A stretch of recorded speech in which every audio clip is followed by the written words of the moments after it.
show is about to begin. Presented by Front Yard Fantasy. I'm your host, Simon. Joined as always by my wildly handsome co-host, John Luke Garofalo. Our friend Coop with us, aka Coop A. Fiasco.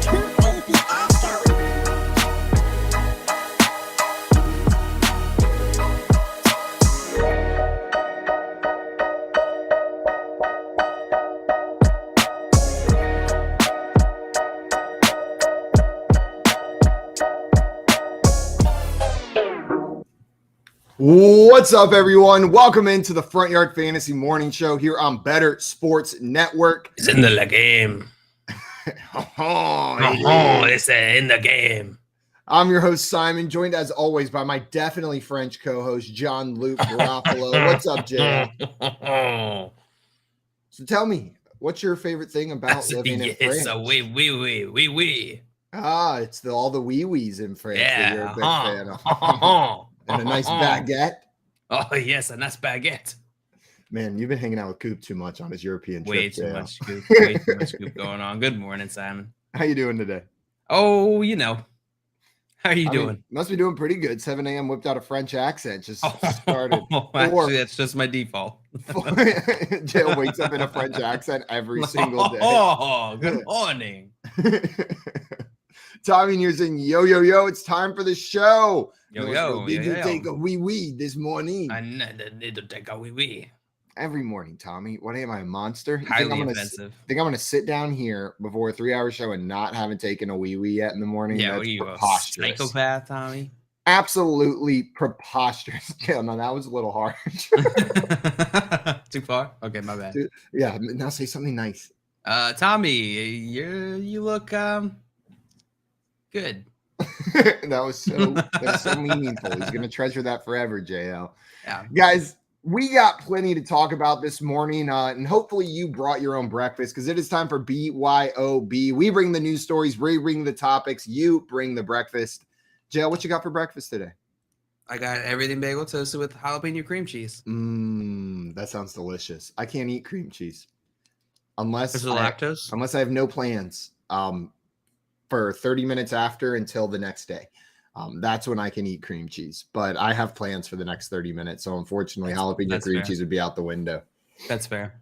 Do you remember at 356, the sushi place in Clemson? Yeah. They had what they called gamecock rolls, which were like, it was like a chicken sushi roll, but it was stuffed full of cream cheese. It was like chicken, so much cream cheese, rice and seaweed and some spices. Why'd they call it a gamecock roll? Because we were at Clemson and then you ate it. And so it was like, screw the Gamecocks. I'm not sure. It was a gross thing? No, it was delicious, but you were like consuming it. You were consuming the Gamecock roll. I guess that's where the shit talk comes into play. I'm not sure. That doesn't feel like shit talk. Hey, I didn't name it. And that's not what I'm telling you. Ooh, we're eating all those Gamecocks. Just gobbling them down. Okay, I'm done with this story. JL, what you got for us this morning? I'm giving up on it. All right, that's fair. Simon, the Philadelphia Eagles, down they go. They gone. They gone. Undefeated to defeated by Washington, which is pretty terrible. I saw a tweet yesterday. I forget who put it out. I'm going to have to try to see if I can find this. It said for the 2 times in 3 years. Here, how about this? This is a better way to say that. For the second time in 3 years, Washington has defeated the last undefeated team. In 2020, they beat the 11-0 Steelers to end their undefeated season, and then last night took down the 9-0 Eagles. Giant killers, is what the tweet that I saw yesterday said. Let's see if I can find giant killers. But that is odd that they're the team to take down the last undefeated team. I don't know, Jay. We didn't even really consider that as a possibility when we were talking about these Eagles going up against the Taylor Heinecke-led Commanders. Other they might lose? Yeah. Yeah, that is pretty crazy. We just kind of said, yeah, they're going to win, but by how much? Like, are they going to cover or are they not going to cover? I think I had the Washington covering. I believe my prediction yesterday before we ended the show was 31-21. And it was a 10.5 point spread. So I had Washington just barely covering, but I had Eagles firmly winning that game. The touchdown at the end made it the Washington double cup. You could have flipped the spread and they covered the other way. They could have. Turnovers. That was the name of the game for the Eagles last night. Boo. Apparently, they were receiving boos at halftime. They were. At home. Grow up, Philly. Your team's undefeated. They lost one game at home in division on a Thursday night. Like, it happens, man. Not everybody can be the 1972 Dolphins. In fact, nobody else has done it yet. The more and more I watch these weak fan bases just cry and complain whenever like one thing goes wrong for their team, the more I'm just like, get over it. Yo, they don't know what it's like to have been like a Browns fan for 20 years or a Jets fan for 20 years. Like, so soft. Like Bills fans lost 4 Super Bowls in a row and then sucked for 20 years, and they still showed up and sold out like every game, smashing tables in the parking lot. And Right. Eagles fans are like, oh, we lost one game. We're 8-1 and leading the NFL. And it's like the end of the world. Grow up. What are they going to start calling for Jalen Hurts to get benched, begging for Nick Foles to come back? Is that what's Gardner next? Minshew. Give us Minshew. Give us Minshew. Eagles fans are one more halftime deficit away from demanding Gardner Minshew takes the start. Can you imagine? That is the next step of this crazy skit, though, Simon. That is absolutely what's going to happen next in the simulation. Joey said, good morning, fly Eagles. Oh, wait. Oh, whoops. And Craig said, fly Eagles fly, more like cry Eagles cry. See, Tommy, and all the Raider fans out there, we'll go after any team, even our own. We will just pile it on to any team that's feeling the pain in the AM. We have no shame. Yeah, You know, if you think we're targeting you, we probably are, but we're also targeting everyone else. absolutely. And you know what, Joe, like I previously mentioned, I think because I've been a Browns fan for 20 years, like maybe my like detector's broken or my sympathy's broken because like I've stopped feeling things whenever they lose a lot of the time. And so maybe I just assume like, oh, these fan bases should just feel the same way, but I just apply the same logic. They'll be fine. They'll be okay. They'll be fine. They'll be okay. Joe, I saw an article yesterday talking about, and I know this is a thing that people know, but the Dolphins have shade on one side of their stadium. They don't have shade on the other. So the away team has to sit in the non-shady side. And this article came out and said that the sun-baked side can be 30 degrees hotter than the shaded side that the Dolphins sit on in these early summer games. 30 degrees hotter.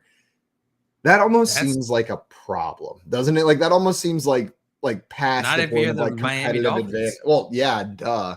But like that seems like a huge competitive advantage, doesn't it? Not like a slight one. That does seem like a pretty decent competitive advantage, especially in those like early months, you know, where it's real hot down there in Miami. It's gotta be way worse. If I'm on the other team, I'm bringing a blue and orange pullover, and whenever it's time to run off the field, I'm cutting over to the Dolphins sideline and hanging out over there for a minute. Got a Bluetooth headset in. And Simon just doing over there in the Dolphin sideline? No, I keep my head like this. You would never even know it was me. Who's this nondescript white man with the hat? Can you recognize me now? Yeah, you absolutely can. The jean jacket gives you away. You don't have to cover your face. Okay, well, I'll pretend the jean jacket's not here, and I'm on an NFL sideline, and you're not one of my best friends, and you have never really looked at my face closely before, and I have a helmet on. Now, absolutely no way I'm recognizing you. See? Perfect plan. You're right. You're right. Perfect plan.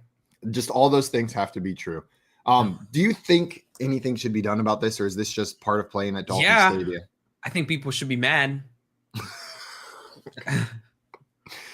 Do you think anything should be done to fix this? Or do you think they should just... Well, you got money? No, I don't. Neither do I. So no, I would say nothing to fix this. Just play in your son. You'll be all right. You're right. Because like all extra old man energy today. All NFL issues come down to, do Simon and JL have the money to fix it? Yeah. If not, well, let's move on. Well, unless these stadiums need 1 month of Hulu, there's not much else I can afford to upgrade their stadiums with. Like I can give them a subscription of Hulu with commercials for a month. With commercials? Yeah, I'm not paying for the no commercials. Just kidding. You know what? I just lied to everyone. Even if I am down to my last dollar, I will pay for no commercials on Hulu. I do Really? I do not want to watch that shit with commercials. It's really annoying because they We're- also we're play on, the same peasant game commercial right now. over and over Yeah, and over FanDuel, again. less is more. Like More Hulu, is more. More. what was the dumb Microsoft commercial they would play over and over and over again? It was like they call it was the rapping teacher. Do you remember that one? It was like they call No. it the remainder. It's the number that remains. And then they'd cut and it'd be like a teacher being like, yeah, it's really hard being the coolest teacher ever. But Microsoft makes it easier. And then they cut to him like rapping in the classroom again about remainders. No. Glad I did not see that. We did get the finger someone that you love so much the other day in the wild on Hulu. We also, the FanDuel one has been constant. We get the Burger King one, and there's a couple other ones that they've been giving us. It's just like constant. Just hate it. I'm over it. I'm with you, Simon. They replay them. They have no sort of chill when it comes to switching it up with the commercials. And then the YouTube ads, I'm getting sick of them.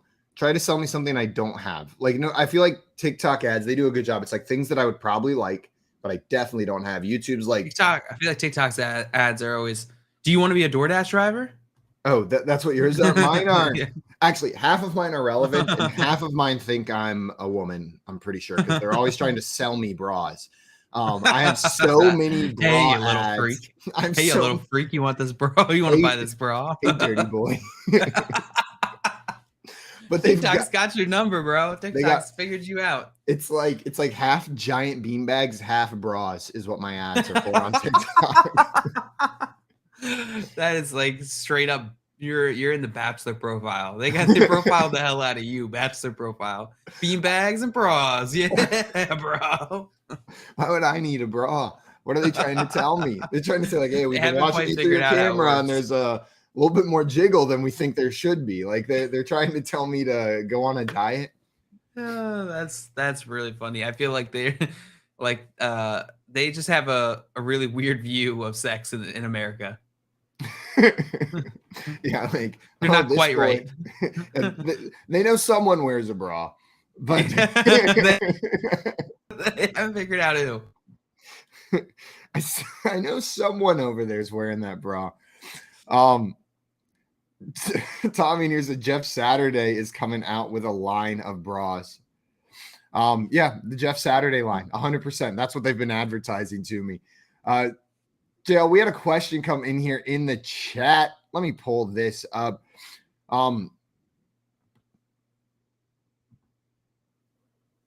Dennis wanted to know. Yeah, Dennis wanted to know in a half PPR league, trying to get Higgins and Sanders for Zeke, Lazard, and maybe Garrett Wilson. Do you agree? So Higgins and Miles Sanders for Ezekiel Elliott, Allen Lazard, and Garrett Wilson. I'd rather have the Higgins Sanders side. Me too. I would rather have the Higgins Sanders side. If you're sending away Zeke, Lazard, and Garrett Wilson, you're getting the best wide receiver. And Miles Sanders and Zeke are at least in a comparable tier. Miles Sanders is better rest of season because he doesn't have a Tony Pollard biting at his heels. Biting his. That's Tony Just Pollard like biting that. at the heels. It's a bigger chomp, though. So you agree you're on the Higgins and Sanders side? Yeah, I'm on the Higgins Sanders side with you, Simon. Dennis, also, what's up, my friend? Welcome Good morning, in. Dennis. Good Joe morning. said, ooh, we talking bras today? No, TikTok's just advertising them, and we're mentioning TikTok advertising parameters. I guess that would make us talking bras, right? Yeah, I guess so. That will qualify. Also, Craig in here letting us know he can afford to upgrade the stadium to YouTube Premium. Together, we can crowdfund them having all the streaming services. We can get them going. JL, you got HBO Max? I do have HBO Max. Okay, we can set that up in their stadium. Then Dolphins fans can, at least the opposing team can watch like Game of Thrones or Lego Masters while roasting in the 30-degree hotter temperatures. Yeah, that'll make it better. Also, Tommy said, you play in Miami. Visitors hit South Beach and have to sit in the sun with hangovers. That is true. That is 100% true. Can confirm that. Yeah, is we've been to Miami. That true. was a good trip, Simon. Yeah, I went to Miami with $12 and was there for a week. That was You drank a lot of Everclear on the beach. That's like the most college thing ever. Like I'm in the car and we get down there and I'm like, okay, so I've got $12 to last me 7 days in one of the most expensive cities in America. I've got a handle of Everclear. I've got 10 packets of Kool-Aid, and I've got some Pop-Tarts. You rationed the heck out of that Everclear, and it worked. It worked for you. Everclear, you don't really have to ration. It's That's pretty, true. It it's rations pretty itself. efficient. If you're rationing it, you should ration just like to the maximum amount you should drink. Like this is where I'm stopping right here, and not because of quantity. Keith said, no, they're selling you bras so you can hand them out and act like you scored with all the braless ladies. Yeah, that's what it is. That's what they're advertising to me for. Maria said, remembering that Miami trip. That was a time. That was a time. What a time to be alive. Fun. It was so much fun. You know what was the best part though? Tim had like co-op money and I had like no money. So Tim's like fresh off his co-op and he's rolling in it, like dropping money. And I'm just following my friend around spending all his money. Like I'm not spending his money. I'm just like, yeah, and I'll have a side of rice. And Tim's like balling out. It was the best part. Simon, I don't know if you saw, but Zach Ertz, yesterday we got the news. He is officially out for the season. Out for the season. End of season injury. It's pretty disappointing. Zach Ertz is doing pretty well. It is very disappointing. But what's been really weird with this Cardinals team, every time right before someone's about to come back, someone else leaves. Like it's happened over and over and over again. Like DeAndre Hopkins is about to come back. Well, this is the end of Rondale Moore's relevancy. Oh, Marquise Brown is out. Marquise Brown's about to come back. It's the end of Zach Ertz, or it's the end of Rondale Moore's relevancy. Oh, Zach Ertz is out. Like someone else is getting stopped. So these pieces are continuing to find fantasy relevance due to unfortunate circumstances with their teammates. They can't keep that whole receiving core healthy. Can't. I hope that doesn't continue. Whenever Zach Ertz comes back, who's going to go, Simon? No one. They'll have everyone, and they'll make a deep playoff run, and then Kyler Murray will say, he's out for the season. So we did it! Yeah, he's not going to be back until next year. But who's their backup tight end? Oh, Trey McBride is their backup tight end. So rookie Trey McBride. Maybe we get some action out of him in these coming weeks. But in all reality, you probably just see maybe a little bit more Rondale Moore's way. That's who I expect to be the biggest beneficiary of Zach Ertz going down. Sucks. I'm with you.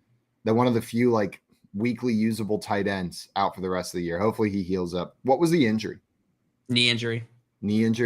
Damn. I got chopped yesterday, Simon. I know, JL. You got chopped in our guillotine league. It's all right. With Christian McCaffrey. I deserve it. You do. Forgot to set a QB. You get the chop. You get the chop. Though there have been people who forgot to set their rosters and survived, but we're getting pretty late in the season. I set my roster because I did it all. I went through during our pre-gaming show, made sure all my rosters are set, but turns out I did not check the Kyler. The Kyler news slipped past me. I mean, I knew Kyler was injured. I didn't that roster. I was about to say, how did the news slip past you? We said it once every 15 minutes. I know. I knew the news. I just didn't realize that he was in that roster there while we were go. streaming. That makes sense. Fantasy Dog in here. What's up, Fantasy Dog? Say number 3. Like, good morning, my gents. You all rock. You rock, dog. Going with we don't know what kind of dog Fantasy Dog is. Could be a Chihuahua. We gotta have representation. Based on the picture, I gotta guess it's not a Chihuahua, but yeah. Well, it could be a really big Chihuahua. Really big Chihuahua. You ever seen a really big Chihuahua? No, never in my life. I've seen a Chihuahua. Mastiff. Okay. Ooh, well, that's a bad dog. And I mean that in a compliment way. Like those dogs are the best. Big homie. You know schnauzers, the little dogs? Yeah, I know schnauzers. And they've got miniature schnauzers and then they're really little. Yeah. You ever seen a giant schnauzer? That's a real one. Google giant schnauzer. I'm afraid to Google giant schnauzer. It is so big. How do you spell schnauzer? SCHNAUZER. Schnauzer. ZER. You were right. Okay. They look like just normal sized dogs. Normal dog sized. Normal dog sized. Well, like a normal schnauzer is like beagle sized almost. These guys are it's like a lab sized schnauzer and it looks ridiculous. That's pretty interesting, Simon. But I love them. That's a dog. And you spelled schnauzer right perfectly. Thank you. It's my talent spelling dog breeds, except do not ask me to spell dachshund. Spell Dachshund. No, I can't. DASCHUND.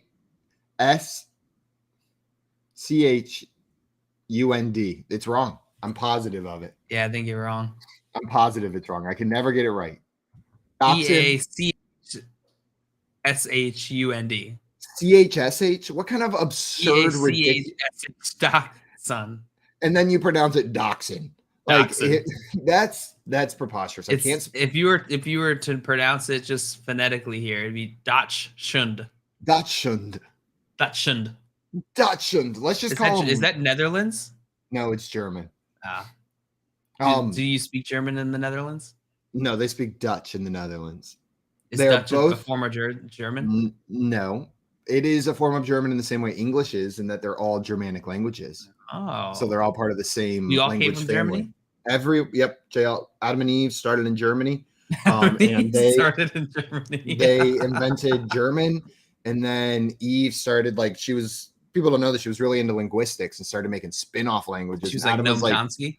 Adam was like, Eve, we got shit to do. And she's like, wait, real quick, I'm almost done with English.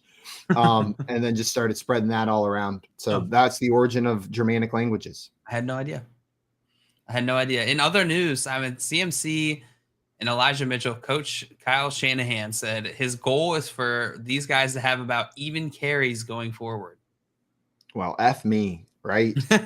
Just dropped all my Elijah Mitchell shares thinking like they've got the best running back in the league. Did you drop him? Yeah, I dropped them in most leagues. The bye weeks hit me hard, man. Bye weeks and injuries, I had to make room. And Elijah Mitchell, whenever they signed CMC, it seemed bleak. Like I didn't want to drop him. He wasn't a must drop. It just seemed like, man, unless CMC gets injured, how am I going to start him? Well, I guess maybe you can, because he's good and they're going to have both running backs involved. Yeah, I think you should be able to start him. That's pretty wild, though. I did not expect Kyle Shanahan to go this direction this fully. He said that kind of was our goal before the game started, was to have the goal about have even carries between the guys, but you never know how the game goes. He said after the Week 10 win over the Chargers. And then he said, then at the end of the game, when we were just trying to hammer it down, we were just feeling Mitchell, so we kept him in. It's kind of what we're talking about here with like Elijah Mitchell knowing this offensive system, that they're comfortable with him. CMC is an incredible player, and I think he'll build up more of that rapport over time, but I think he'll likely be Elijah Mitchell will be a factor in this offense. Yeah. If he wasn't so freaking good, this coach speak would last about one game. Know what I mean? They would throw Elijah Mitchell out there, he'd get a couple carries. It would be not what CMC can do. And then they would just start giving the ball to CMC at 10. But to the probably, what's the word I'm looking for, JL? To the dismay. To the genius. To the genius of CMC owners. Not at all the word I was looking for, but we're going to roll with it. To the dismay of CMC managers, Elijah Mitchell is good. And so they're going to put him in there to get those carries, and it's going to work for them, and they're just going to keep doing it. I am happy for Elijah Mitchell and sad for the 90% of places where I dropped him, because I do think he's very startable. Yeah, I'm with you. We had a question from Fantasy Dog come in here, said, am I going to be okay? You're going to be okay, man. You're going to be okay. Good. You're going to be good. Don't you Let's worry. look at the rest of this question. Lost Cup. Picked up Watkins. Sammy Watkins from Green Bay. Moore. So Rondale Moore out of Arizona. Marquise Brown out of Arizona. And Gabriel Davis from Buffalo. Harris Campbell out of Indianapolis. Full point PPR. I don't know why, but the way you asked this made it so much more difficult to comprehend. Fantasy Dog. I don't know why. I'm just reading through it like, who is Brown from AR? Brown. Davis from Buff. So, Dale, if your wide receiver core, Cooper Kupp is out, you've got Sammy Watkins, Rondale Moore, Marquise Brown, Gabriel Davis, and Paris Campbell in a full point PPR league. 96 teams. Think you're doing all right? 96 teams? Yeah. There's definitely multiple versions of each player in this league, without a doubt. Okay. Yeah, you're doing great. You're going to be fine. Honestly, Paris Campbell with Matt Ryan under center, that's a full PPR start. Like you're happy with that. Gabriel Davis, a big boom bust play, but you're going to get those big games. And then more until Brown gets back, and then you can play Marquise Brown. I might play more one more week while we're seeing what Brown's health looks like on the field, but then you can roll out Marquise Brown whenever he's back and healthy in this offense. Fantasy Dog. And he said, "Oh, he's also said the coolest dog I ever seen was a wiener dog." Just saying. Man. I introduce you to some more dogs. You know what's awful? I can't spell wiener either. Spell it. I don't know if the I or the E comes first. Spell it. WEINER. You nailed it. Yes! But I'm going to forget. I do it every time. It's one of those words where I'm not confident. Like, how come the different word for dachshund can't be like skinny dog? Like Skinny dog. I got that. Then I can spell that no problem. Maria said Mildred? Question mark. That was a big chihuahua. Oh, remember Mildred? I loved Mildred. Mildred was this like little potato chihuahua. Yeah, fully potato sized and shaped, like just a chunk potato. And I show up at JL's dog park. I like never having been there before, sitting on the bench. It's cold. And then all of a sudden there is a potato in my lap. Just like she was like, "You look warm in your city. This is where I live now." And he hates the dog park. I never wanted a warm lap. I never wanted to move. I fell in love with Mildred on the spot. Maria says I before E, except in wiener. I before E, except in wiener. The common phrase. The common phrase that we have. Joe, did you see this quote from Jim Irsay yesterday, or this tweet? He said, "No, all you critics, you criticize all of us in the NFL for losing. When we make moves to win, you act so righteous. Who you crapping? Just win, baby." This is from Irsay. Yeah, and he said, "Who you crapping?" in quotes. Is he okay? Is he having a medical emergency? I hate that he's going to use this as evidence that he made a good decision. Right? You know what I mean? Like I forget who was saying yesterday. I was watching ESPN. I think it was First Take. I'm forgetting who was someone on ESPN yesterday was talking. They're like, "Man, people keep coming at me about saying like this was a bad hire now that Jeff Saturday won." He goes, "It was still a bad decision. Like it was still a bad decision. That doesn't mean I'm not rooting for Jeff Saturday. That doesn't mean I'm not wanting him to succeed or I'm not happy when he does it. But that I can still criticize Jim Irsay for the decision that he made." And Irsay is like, one win in the books. Count it. I'm making moves to win, baby.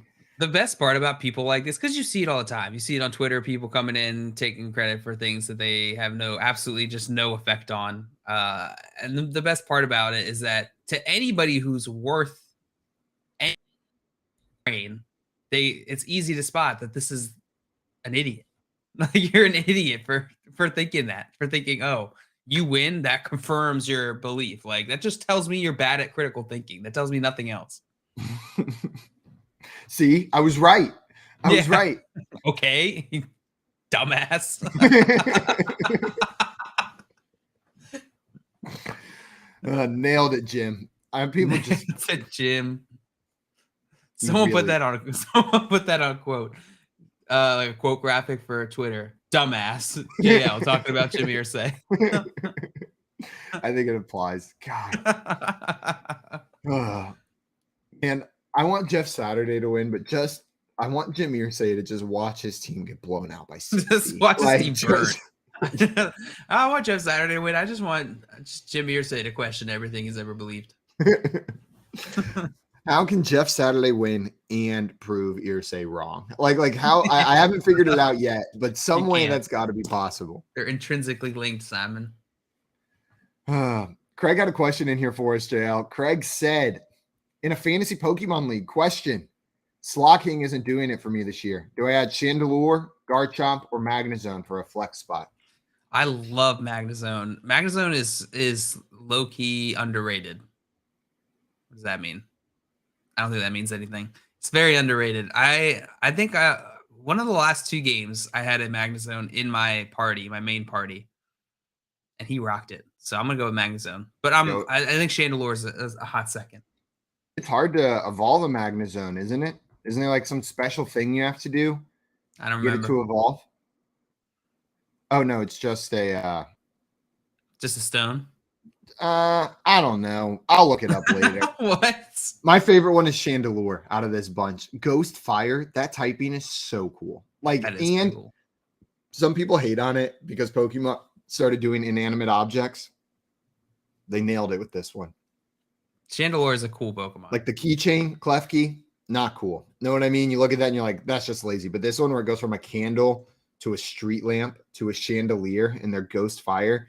That is such a cool Pokemon. I'm a big fan. I would go that way, Craig. But without knowing the rest of your team, it's going to be tough to exactly give you the best advice. It's all about that type coverage. But Magnezone doesn't have there's no evolution, right? Magnezone? Yeah. Evolves from Magneton, and then you need a Thunderstone to get the Magnezone. That's what it is. Is that how you do it? Mm-hmm. Gotcha. I thought the Thunderzone got Magnemite to Magneton, but I guess that's just leveling up to get from Magnemite to Magneton. It's been a while. This is a Pokemon show. Oh, it's going to be in a couple weeks. Yeah, a couple days. I'm at 3 days. Oh, this is Friday. I got to steal my girlfriend's credit card and buy that game. Which one did you get, JL? I got Violet. Well, I guess I'm getting Scarlet. Thanks for conferring with me first. Sorry, I should have asked. You said you didn't care, so I just bought one. Yeah, I don't care. I don't care at all. I just wanted to make a problem right there. Did you see that Josh McDaniels has been given assurance by ownership that he will return to coach the Raiders in 2023? It's according to a team source coming from The Athletic. What I said yesterday that I feel like he's got some job security. Like they really wanted Josh McDaniels. Like it felt like during the coaching search, it was very intentional. It just seems like they were going to give him at least another year. Yeah. Yeah. No, I'm with you. And this is just one season, so I can understand why they wouldn't want to jump the gun just based off of this, right? That would be premature. That being said, I don't know. I feel like things we've heard about Josh McDaniels is that he's kind of a dick. You know what I mean? Like, and I feel like quite often we see coaches that are like kind of dicks fail. So I'm not cheering for him, but I don't think them firing him right now would be the right move. Give him a chance to see if he can get this set up. Do you think Derek Carr is the quarterback for the Raiders next season? I think so. If they don't win, if they don't turn around this season, then I don't think so. But I think he's good enough. I think he's able to turn it around enough throughout the end of the season that they keep him. Man, maybe not. Maybe they get a high draft pick and they go QB here. I could see them doing that, Simon. If they got a chance to take Stroud or Young, they're going to take Stroud or Young. And I don't know if they hold on to Derek Carr to maybe they do and they get them mixed in, right? We see like Patrick Mahomes type situation where they work them in. Yeah. They need it less. These guys are so good, though. Stroud and Young, I feel like our teams are going to be chomping at the bit to get them into the starting lineup. Like, I don't think they're like looked at as like super project QBs. Even so. That is fair. Fantasy Dog wanted to know, should I pick up Gus Edwards to go with Drake and drop James Robinson or Michael Carter? So pick up Gus Edwards along with Kenyon Drake on their team and drop James Robinson or Michael Carter to do so, Joe. Would you drop James Robinson or Michael Carter for Gus Edwards? James Robinson or Michael Carter? No, I'd be keeping both those guys. Gus Edwards he's not a sure thing. He's not a sure thing. Not only is his injury lingering, but he is going to have competition in his backfield. So I'd rather have James Robinson and Elijah. I'm sorry, not Elijah. You said Michael Carter in this Jets backfield, which I think the Jets are decent. Jets are decently good. I'm going to disagree. I want Gus. When Gus has been healthy, this Ravens team has loved using him. Like they're big fans of the Gus bus. I would probably drop James Robinson between Robinson and Carter. Carter's just got that receiving upside in that offense. So see you, Robinson. I want Gus Edwards on the team. Sam, I saw this tweet yesterday from Ryan Konigsberg that was, if the Broncos had scored exactly 18 points in regulation of every game, they would be 8-1. 18 points is all it took.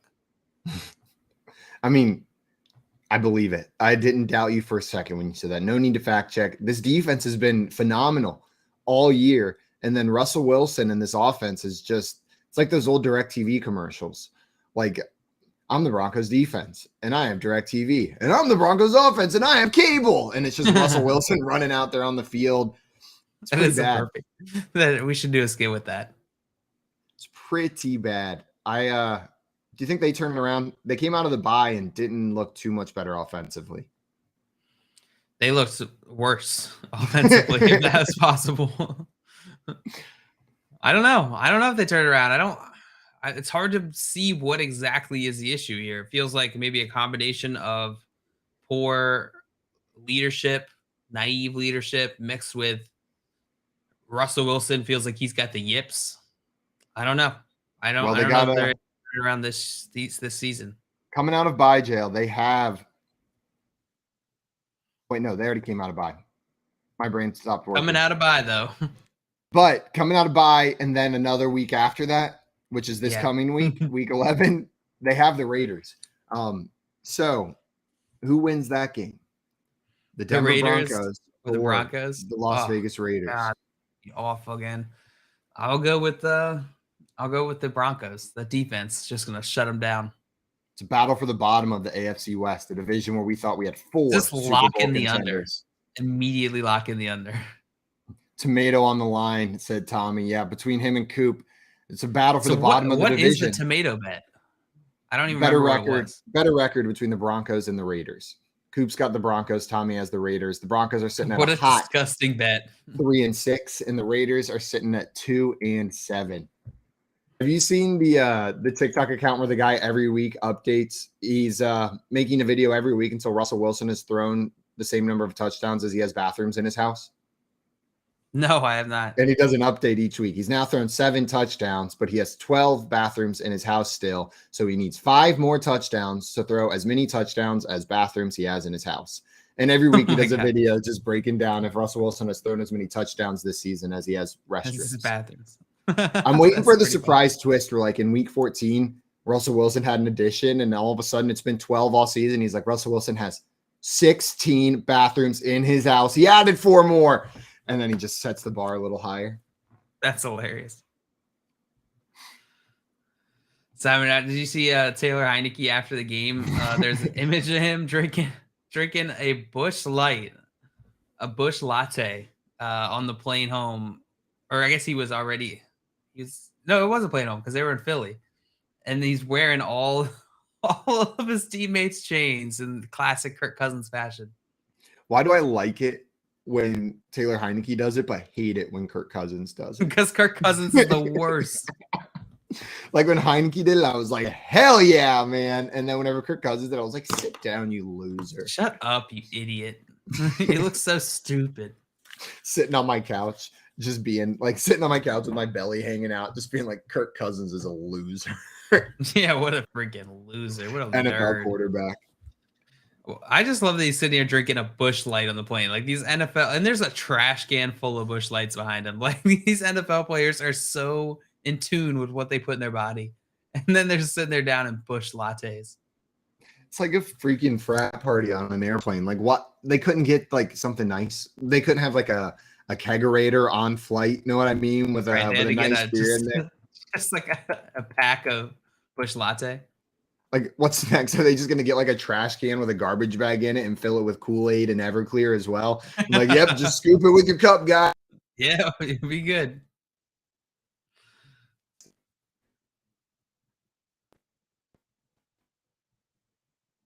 Uh-oh.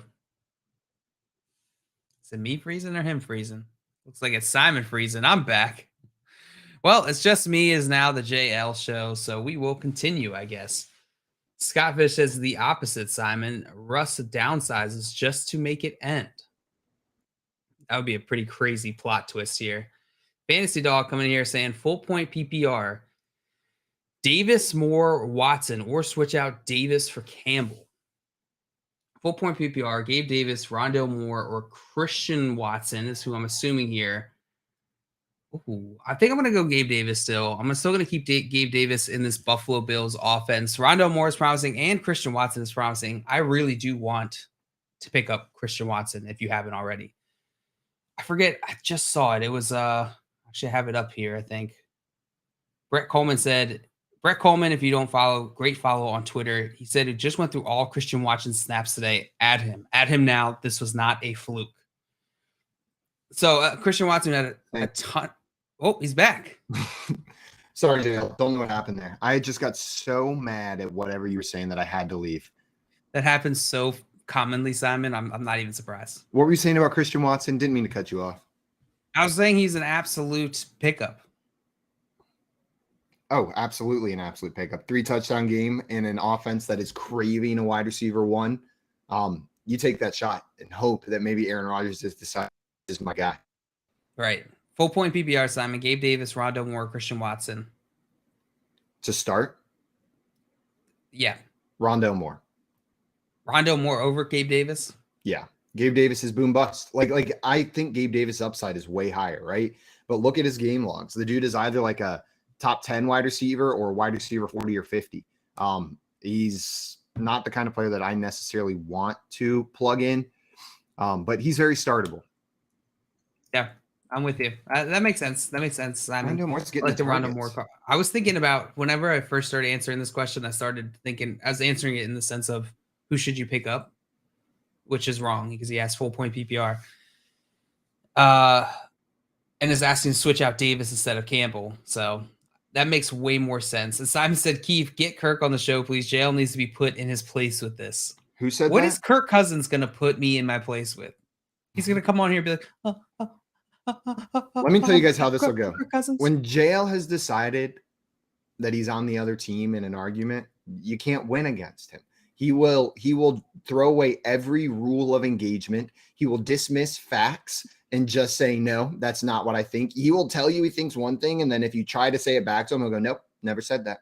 Nope. So Kirk Cousins will not win. He will just get incensed. It's like, I forget what we were fighting about on here the other day, Jail, but I was about to punch you through the screen. You were being so preposterous.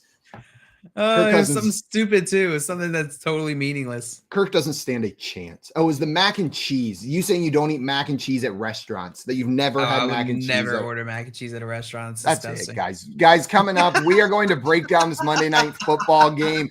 We got some Factor Flash coming up as well, and then we're going to take a trip back to our waiver wire simulator, do some simulated waiver wire. We've got some hypothetically coming up a little bit later today as well. You're listening to the Front Yard Fantasy Morning Show here on Better Sports Network. The Playbook with Fensty and Ronis, presented by FantasyAlarm.com. The only person, I've said this to you before, who I believe back then, of all those power hitters who truly was clean, Ken Griffey Jr. I mean, I think so when he got hurt. Body didn't change. We'll never know that for sure either. No, dude. We've seen guys who were not big take substances. That's true. To get busted. So it's not about that always. I hear you. It's just, don't you think with the way his career kind of went, you would think that he didn't take anything? I don't think he did, but we'll never know 100%. I'm going to keep telling myself that he didn't. The 1 year player, I mean, he's my favorite baseball player of all time. In the 1990s, Ron, as a kid, as a 5-year-old kid who plays video games and collected cards, there was no one cooler than Ken Griffey Jr. I still wear my hat backwards because Ken Griffey Jr. did it and he looked really cool doing that, wearing a backwards baseball cap. Like, he made everything the guy did looked cool. Even the home run in the movie Little Big League, it's acting, it's all, I guess, fake, but even he made that look cool. I mean, Ken Griffey Jr., you're a little bit older than me, but in the 90s, besides Michael Jordan, was there a more loved athlete than Ken Griffey Jr.? Yeah, no, I love Griffey. He's one of my favorite players ever, from defensively to hitting his swing.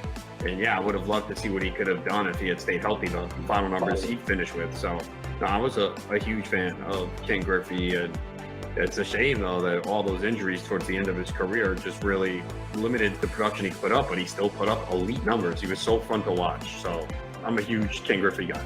And here's the other thing too. So 1994, the season got shortened because of the strike. And he finished with 40 homers in 111 games that year, man. And then he had 56 2 years in a row, 97 and 98, and then 48. He had a stretch 4 years in a row, 49, 56, 56, 48, 40. I mean, unbelievable. And then, yeah, once he hit like 31, he started to miss games, 111, 70, 53, 83. So think about that, all those years that he lost, and he still hit 630 home runs, man. Yeah. So if he was clean, he would have been the all-time home run champion. Again, we're all guessing here, but you would think, all right, well, once he got into age 31, 32, that's when the body started breaking out, which is typical, right, for someone who's not using anything, whereas we saw Barry Bonds just get better with age, and we did not see that with Griffey. So look 2001 Were you starting when he played on? Look at the home runs decline. 8, 13, 20, 35, 27, 30, 18, 15 to his age 38 season. Even age 39 in 170 games, he had 19 home runs. So he probably would have definitely been the all-time home run leader had he been able to stay healthy. Better Sports Network. It's sports talk done better.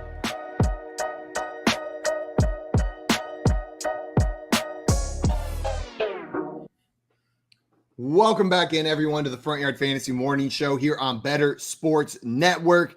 It's in the game. Auto game. Ow! Our full slogan. We got it every day now. Nailed it. It's beautiful. I like the little pass back and forth too. Nice. You know what? I was trying to fight you for the auto game at first, but we just got to add our own flair. It's not about being a copycat. This isn't a copycat league. It's not a copycat league. JL, did you hit Scott's question while I was raging against you? In the chat over here, Scott Fish had a question for us. And my son wants to know Commanders defense versus Houston or Baltimore versus Carolina this next week. Did you hit that one? Not hit that one yet. And I'm going to roll with Baltimore, Scott Fish's son. Going up against the Carolina You know Panthers. his name. Say his name. Ian, Ian. I'm gonna go with the Baltimore defense going up against the Carolina Panthers with Baker Mayfield under center. PJ Walker is going to be out with a high ankle sprain. They're starting Baker again, and that did not go so well last time they started Baker. This offense is a bit of a mess anyways, and I think the Baltimore D can shut them down. Yeah, Baltimore's defense has been playing much better since the beginning of the season, so they're a bit deceptive, but I'm with you, Simon. Going against Baker Mayfield, the downgrade from PJ Walker to Baker Mayfield, wow, it is alarming. You're just trying to get a reaction. Yeah. I thought actually Baker Mayfield was going to be better than he was in Carolina. Listen, I was on that train with you, Simon. So I can't even give you a hard time because I still believe Baker Mayfield's an above average quarterback. I just think that he's not good enough to transcend, one, the mental issues, and two, probably some of these lingering shoulder issues. Dude needs an offensive line. Yes. He's not good enough to play without one. No, and the other problem is not only is he not good enough, but he's got that I'm going to do it mentality. Know what I mean? He's got the F you, I'm winning this game. Hero ball. Which is hero ball. He's got the hero ball mentality, which isn't always a bad thing. It's part of probably what led him to be as successful as he is. But also, you put him behind a bad offensive line on a bad team, and he goes out there with the hero ball mentality. It's going to go from bad to worse. It's going to go from bad to worse. Yeah. They need a different hero. Joe, you asked Keith before the show, and he had no answer for you who his favorite superhero was. Who's your favorite superhero? Luke Cage. Luke Cage? Okay, that's a good one. Not what I expected you to say, but that's a good superhero. It's a good superhero. Who's yours? Silver Surfer. That was so random. Oh, duh, you got the tattoo. Why did you ask me about the superhero thing? Because they need a hero. Ball. And they need a much bigger hero than Baker Mayfield. I was trying to figure out how they connected. I forgot for a second. I was like, I know we got there somehow. And then I'm like, not sure how we got there. We had a question coming in from Michael. Michael said, needed a wide receiver bad after the cup injury. Traded Walker and Juju for T. Higgins and Jeff Wilson. Definitely overpaid, but did I get ripped off? Still have JT and ETN. I don't think you necessarily overpaid. It's a big upgrade from Juju to T. Higgins, and Jeff Wilson looks like he's plenty startable. Definitely a downgrade from Kenneth Walker. But, dude, this is a fine trade, especially with your team makeup with JT and ETN. How do you feel about it, Joe? I feel the exact same way that you do, Simon.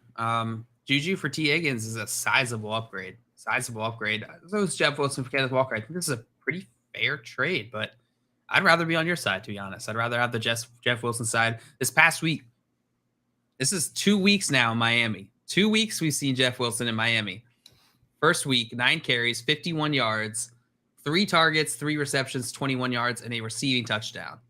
And we were like, okay, is this going to be the thing? Is this Jeff Wilson season? Are they, first week here? That's pretty good against Chicago. Boom. Second week, Cleveland, 61% of snaps, 17 attempts, 119 yards, a rushing touchdown, 5 targets, 2 receptions for 24 yards. This is Jeff Wilson's backfield. I don't think it's really much of a debate anymore. Raheem Mostert still got a touchdown this past game. It's still going to be worked in here, but Jeff Wilson, he's looked good. He's looked really good. I'm about this trade. I think he made a good trade.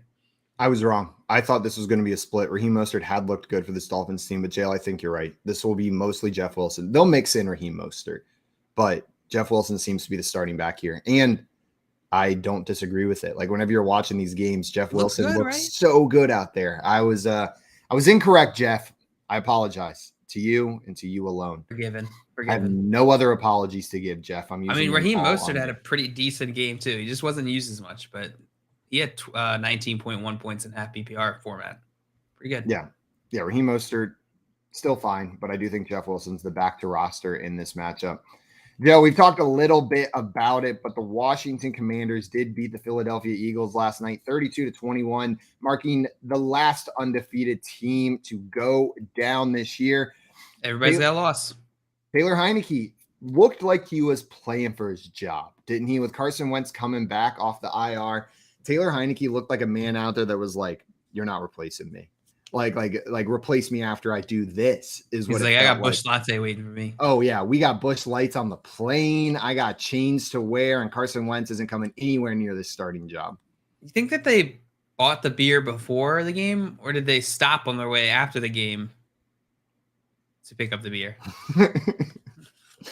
Taylor Heinecke and Terry McLaurin rolling into like a Circle K, each with grabbing a case on each arm, and they just walk up to the counter, still in their uniforms. They got their helmets on the back of their head. Don't they change at the stadium? It's the one like on the way out of the stadium too, right? Like it's like on the frontage road right before the interstate. So there's backed up traffic, and the team bus just pulls into this locker room or into this gas station, and Heinecke and McLaurin roll in. All pads, full padded.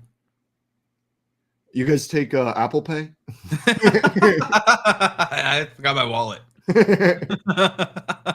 You think Heinecke keeps this starting job whenever Wentz comes back, JL?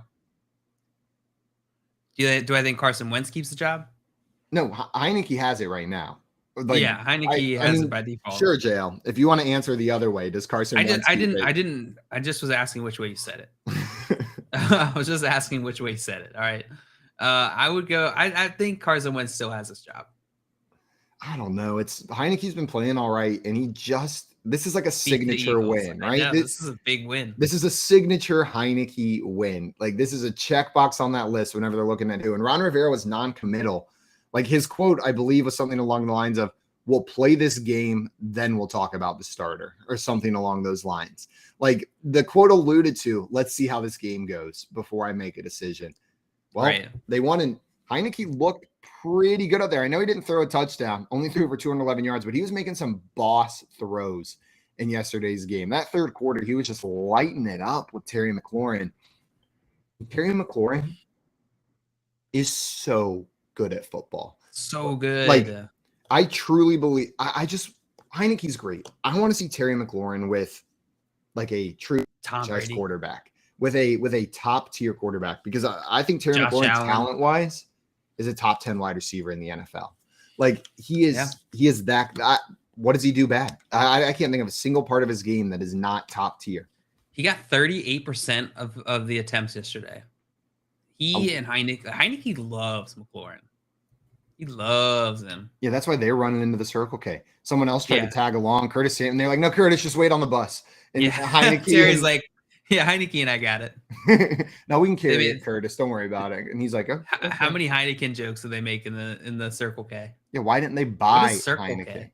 It's a gas station convenience store. Nice.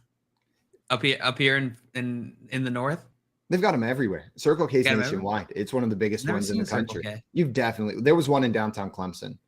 Then I have seen a Circle K. They're all over the place. No, Terry McLaurin is an absolute monster, and they ran the ball quite a few times yesterday. JL, this Washington team had a plan, and they said we're going to stick to it. There's a reason Terry McLaurin was really the only relevant receiver yesterday. That's because Washington ran the ball 49 times, and not very well either. I mean, like they were averaging just over 3 yards a carry, but if you just stick to it, that's plenty good enough, right? That's more than you need. And they stuck to it, and it took the Eagles down. they held on to the ball, especially in the first half, made it hard for the Eagles to do anything. I think I saw something ridiculous, like 25 minutes of possession in the first half, or 20 plus minutes of possession for the Commanders in the first half of that game. That's insane. That's really high. Like, let's look at their drives. Their first touchdown drive, 7 minutes and 21 seconds. Their second touchdown drive, 6 minutes and 30 seconds. Their third touchdown drive, 7 minutes and 4 seconds. In comparison to the longest Eagles drive in the first half was 3.5 minutes. 3.5 minutes. 51 seconds, 3.5. A minute 17 before the interception, and then 33 seconds before that punt. Yet the Commanders were just racking up 6-7 minute drives that entire first half, crushing them on the ground. Yeah, Vegas was expecting this game to be a little bit lower scoring. 43 was the total when the game closed, or the betting on the game closed, and very easily hit the over. 53, I believe, was the total amount here. It's a pretty fun game to watch. And I love it when a late stupid touchdown changes the result of like the over under. This time it didn't. They would have been at like 47, I think. 26, I think is what before the Commanders scored that last touchdown. It was 26-21. So it still would have been over. But can you imagine just the absolute fury and rage if it was about to hit the under and then the Commanders score that touchdown at the end of the fourth quarter off the lateral play just to make it hit the over? Oh, that would have been insane. Would have been disgusting. People would have been so mad. They would have been livid, JL. Antonio Gibson had a pretty good game. 14.8 fantasy points, 14 carries, 44 yards. Brian Robinson, 26 carries, 86 yards, and a touchdown, 14.6 fantasy points this week. Are you hyped for Brian Robinson, Simon? Are we going to see passing on the guard here between Gibson and Robinson? I don't know, man. I thought we did, and then I thought we didn't. And then now we did again. You know what I mean? Like, look at his game logs. 17 carries, 20 carries, and then 8 carries, 13 carries the past 2 weeks, back up to 26. Like, it looked like for a minute there, they were going like, okay, I guess we're going back to Antonio Gibson. Like, that's what it seemed like. And then this game just pulled the rug out from under me. They're probably going to use both of these guys. Yeah. Brian Robinson looked decent. He looked decent when he got the ball. Jalen Hurts, pretty good game. Miles Sanders, disappointing, 5.4 fantasy points. Kenneth Gainwell, 2.2. I don't know why I brought up Kenneth Gainwell's stat line there. Like anyone was interested in that. I'm going to be honest. I didn't hear any of the last 15 words you said because all of a sudden Taylor Heinecke started screaming in my ears. I love when that happens. Just full-on autoplay video. Taylor Heinecke screaming at the top of his lungs in my ears. What was he screaming? He said, it was a hard-fought victory for the whole team here. Just like the classic post-game quarterback speech. Like, really credit goes to all the other guys out here on the field. We all put the work in. It was a team win. It's a team win, really. All glory to God and all glory to my teammates. I got to shout out my coach. He said all the things. You could write the post-game speech for 90% of these quarterbacks. You can. Or any, you know what? They're very generic. You can write it for anybody except for Richard Sherman. Richard rocked the boat with his post-game interviews, grabbing the mic, saying the unexpected stuff. Everyone else. Richard Sherman. Who was the other one that surprised me the other day? Dustin Hopkins. That's who it was. With just that he spoke. I don't expect kickers to even speak. Yeah, he won the game-winning touchdown and then came in and just completely ignored the interviewer's question. Went fully with a religious spiel.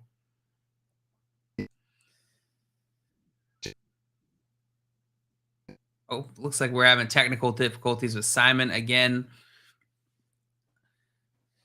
Well, Simon we'll be back shortly. He wasn't wrong about the possession on this game. 40 minutes, 24 seconds. The Washington Commanders had possession of this ball compared to the Eagles, 19 minutes, 36 seconds. Washington dominated this game. They dominated this game. I don't think anyone was expecting it. Michael Bernardo in here asking, need a wide receiver bad. Oh, we already hit that one. All right. Well, we are going to go back to break. We're going to go to break. We're going to try and get Simon back in here shortly here. So we'll be back in a couple seconds. Stay watching here with the Front Yard Fantasy Morning Show here on the Better Sports Network. Better Sports Live with Rick Kamla. That's 7 p.m. Eastern, 4 Pacific on Better Sports Network. Andy Reid is the best current coach in the NFL. He's better than Belichick. Belichick has lost his way.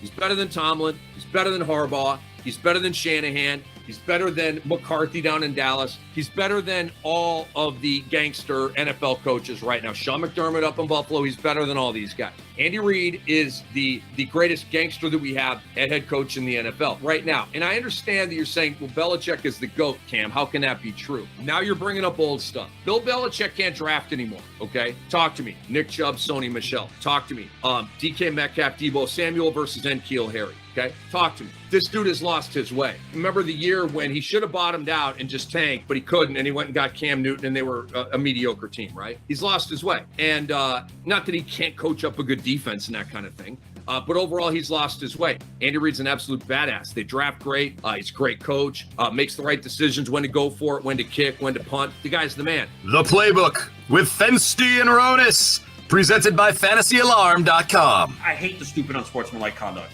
As long as you're not disrespectful to the opponent, you should be allowed to celebrate. How I used to say it, and to bring up, because now basketball starting to bring up. Oh, dude, it's even worse than basketball, isn't it? So Dikembe Mutombo, who used to get teed up in the 2000s, the 90s, they didn't give a crap. 2000s, though, when they tightened up the rules, they used to tee him up more when he did the Dikembe finger wag. But they wouldn't tee him up if he did it to the crowd instead of looking at, like, Eton Thomas, like one time I remember, and doing it right to him, or when his back was turned, doing it right to him. If he did it to the crowd, they would never call it. And so that makes me wonder if these players, while, yeah, they want to talk a little smack, maybe they should flex towards the crowd than at the player who they're standing over. I guess. I know it's soft, man. It is soft. Because you know what? Like we're gonna give 15 yards for that, bro. They think that, you know, want to know why they're paranoid? They think that's gonna turn into a fight. See, I disagree with that. That's not going to start a fight. I agree with you. They don't agree with us. It's one thing, okay, if you spit in someone's face or say something derogatory, like about their family or something, right, yeah, that can incite it. But if you're just like, yeah, I made that play, what? You know what I mean? Like, again, they know the rules. You got to know you're going to get flagged. You have to have discipline. But, like, I don't know. I have no problem with celebration as long as it's not disrespectful. What's disrespectful? You know, it's interpretation, and that's my problem. Watch, it's going to cost someone in a big playoff game, and that's when people are going to go crazy. There'll be a third down play. Someone makes a pass breakup, and they're in someone's face. They're going to throw a flag. It'll extend the drive. That team scores, wins the playoff game because of it. You need something drastic for it to really leave an imprint, and I hope that doesn't happen to mine. Better Sports Network is betting, fantasy, collectibles. It's sports talk done better.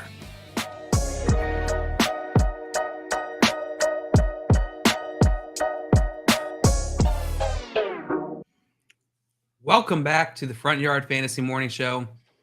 I am joined by my co-host today. Sorry, got something stuck in my throat right before that break. I am joined by my co-host today.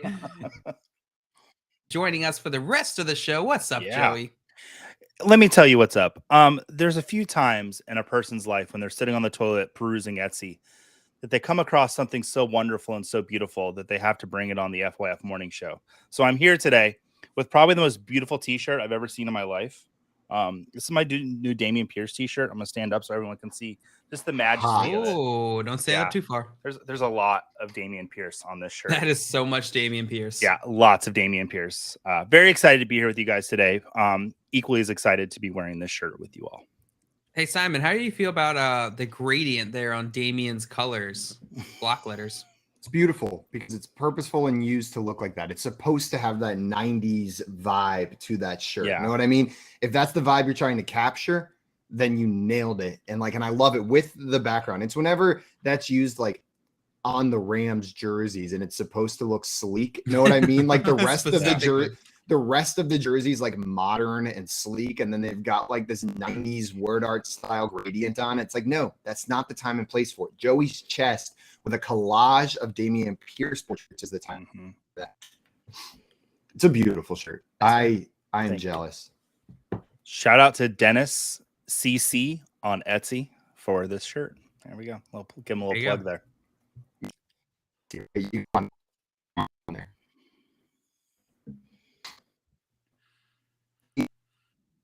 Guys, it is time to get into a segment we are calling Fact or Flash. This is where we go through some of the players from this past week that blew up, had good games, and we talk about whether this is fact. We can expect more of it going if this is a flash in the pan. For our first factor flash player. Yep. Let's get into it. Let's get in.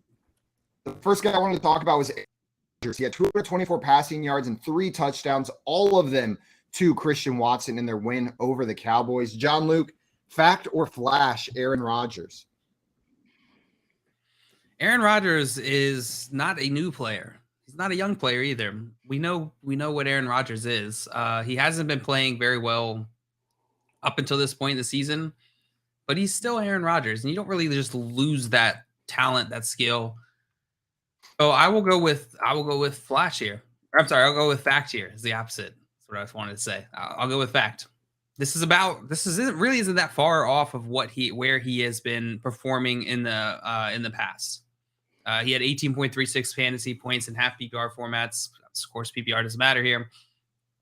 But yeah, I think this is fact. This is right where he belongs. What about you, Joey? Where do you think Aaron Rodgers is? He fact or flash? No, I think he's a fact. I mean, I think we've seen this happen with the Packers year in, year out, and especially with Aaron Rodgers, is that he might have a slow start, and then seems around the fall, the leaves start changing colors, and here comes Aaron Rodgers. And so I do feel like last week was probably just the re-arrival of Aaron Rodgers. He's built up a rapport now with Christian Watson. He has that rapport with Allen Lazard, even though Allen Lazard, where was he last week?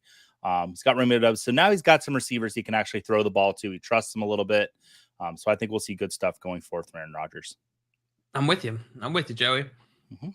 And Tommy in the chat said, how about the person that lost the DFS showdown on that Commanders late touchdown? That's got to be brutal. Brutal. Yeah, somebody, Scott Fish posted just a little bit ago when I was getting on that in one of his leagues that he runs on Safe Leagues, that a team that had the Washington defense was going against the guy with Devonta Smith.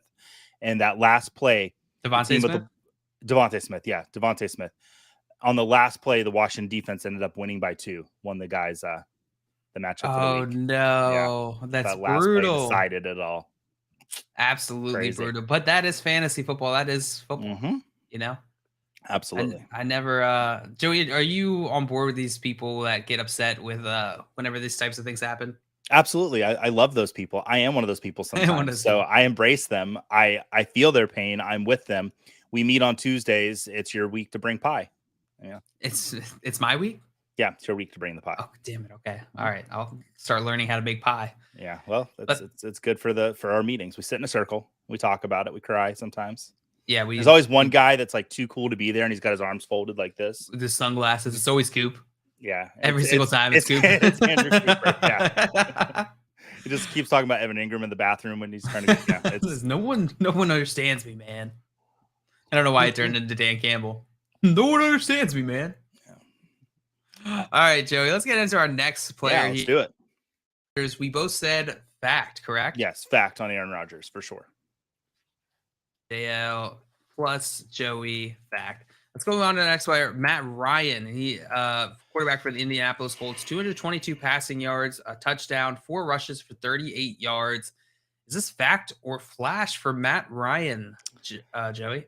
This is tough because, I mean, it's not that impressive of a performance if you look at it. 1 passing touchdown, less than 250 passing yards. So it's weird. I'm going to say fact to this because I feel like this is probably what you should expect from Matt Ryan going forth this season. I don't think it's a good fact, but I think it kind of is a fact at this point. Yeah. 22.68 fantasy points, half PPR, 28 attempts, 21 completions, 222 yards, a touchdown, as I mentioned before. I think this is flash. I think this is going against the Raiders, the Las Vegas Raiders, who aren't very good. He's got Philadelphia next week. Philadelphia, Pittsburgh, Dallas. Those aren't easy matchups for quarterbacks.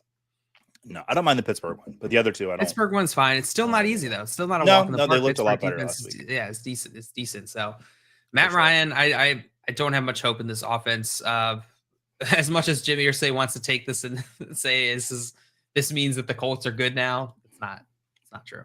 Don't listen to him. He's coming in with a lot of Monday morning hubris, wasn't he? He really was. Was. Like, settle down, buddy. Everybody wants to talk, but this is what winning looks like. Yeah. Okay, Jimmy Irsay, whatever you say, buddy. So you feel like it's a flash for Matt Ryan? I think it's a flash from Matt Ryan. You went Okay. fact, correct? I did go fact, yeah. JL, flash, Joey, fact, Matt Ryan, I like how you spell my get name. classified. Let's move on to our next player here, Joey. Yeah. On the same team, in the same game, because it's the same team. Jonathan Taylor. He had, here's the stat line. He had 22 carries, 147 yards, and a touchdown, 2 targets, 2 receptions, 16 yards from Jonathan Taylor this week. The former number 1 pick, according to ADP everywhere. Yep. Joey, Jonathan Taylor, is this fact or flash? I think this is fact. I think this is what we all expected to see from Jonathan Taylor. This is the type of performance you should expect to see from him. Now, next 3 weeks, he's got quite a not a great running back schedule for fantasy running backs with, you said, Pittsburgh, Philadelphia, and Dallas. Like, those are 3 scary matchups if you've got a running back. Yeah. But I think Jonathan Taylor is an elite talent. This team looks like they might be in somewhat, I don't want to say tank mode, but like if they don't win, they're not too upset. But I think this is a fact. This is what we want to see from Jonathan Taylor. This is what we will see from Jonathan Taylor going forth. Hey, Simon's back. Simon, Welcome back. welcome back. Yeah, welcome back, guys. I was sitting here. You were here the whole time. Oh, I thought I was doing the show, and you guys. You just kept going. Yeah, I've been talking this entire time.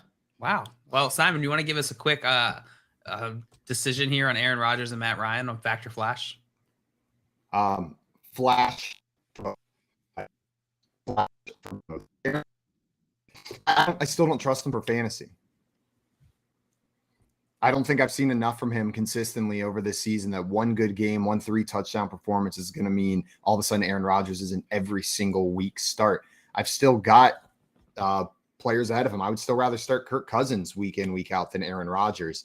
And if that's the line, then I think that means it's flash. Like if I would still start Kirk Cousins over you every week, then you have to be labeled in the flash category.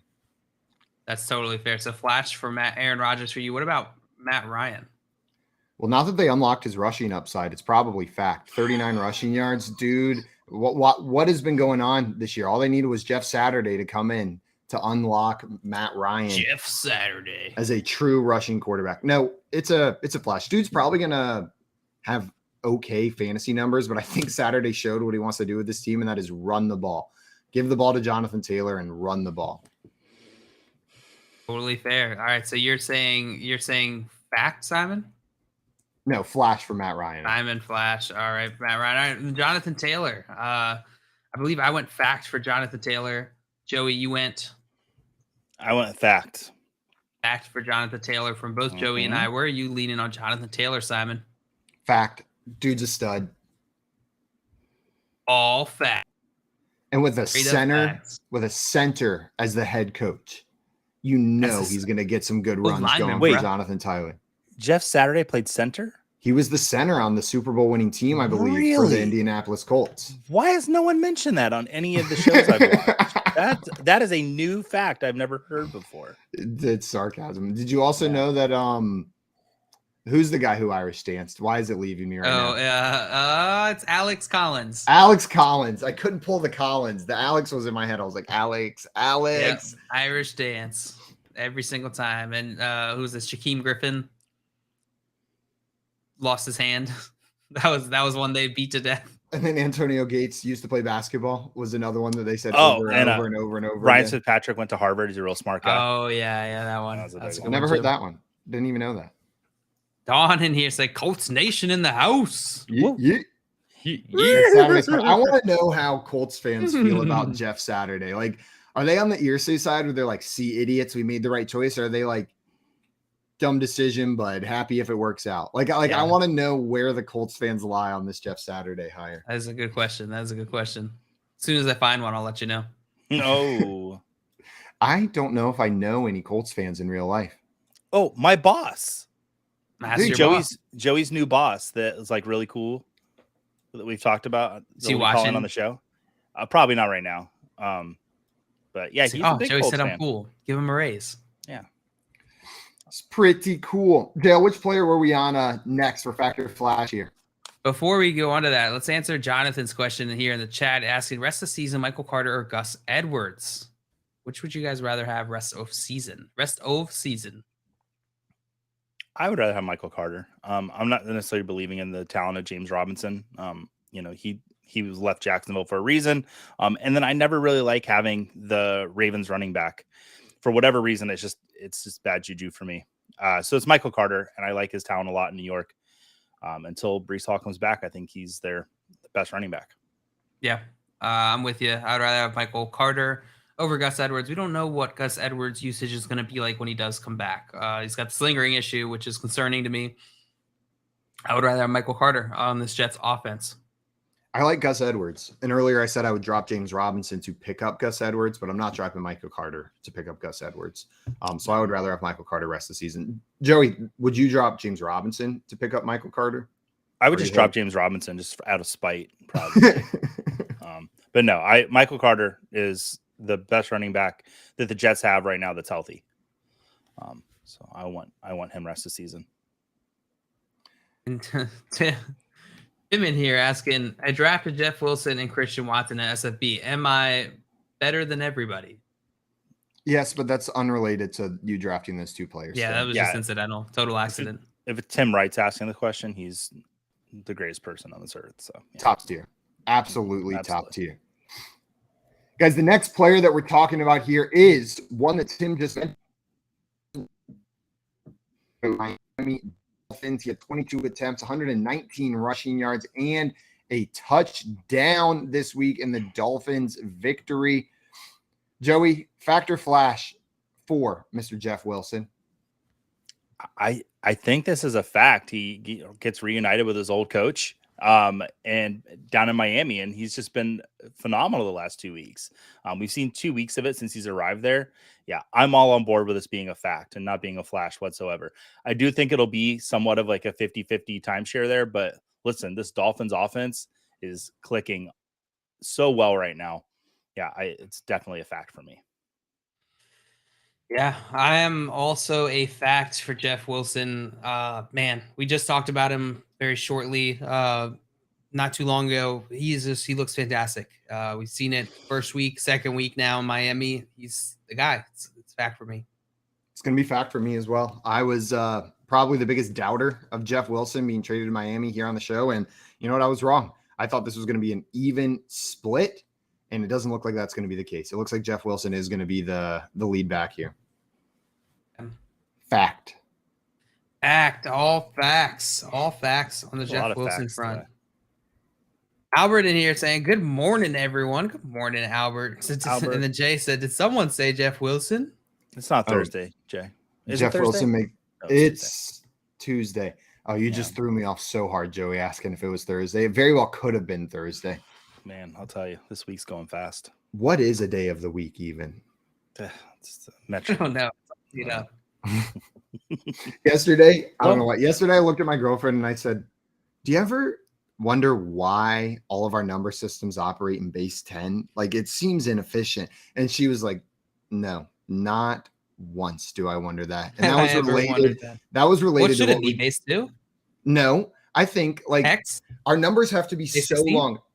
Well, it doesn't have to be hex, because if when the numbers were invented, they made just a couple more symbols, we wouldn't have to go into the letters, right? I'm just saying, whenever anybody could have just come up with more symbols. We have 10 of them.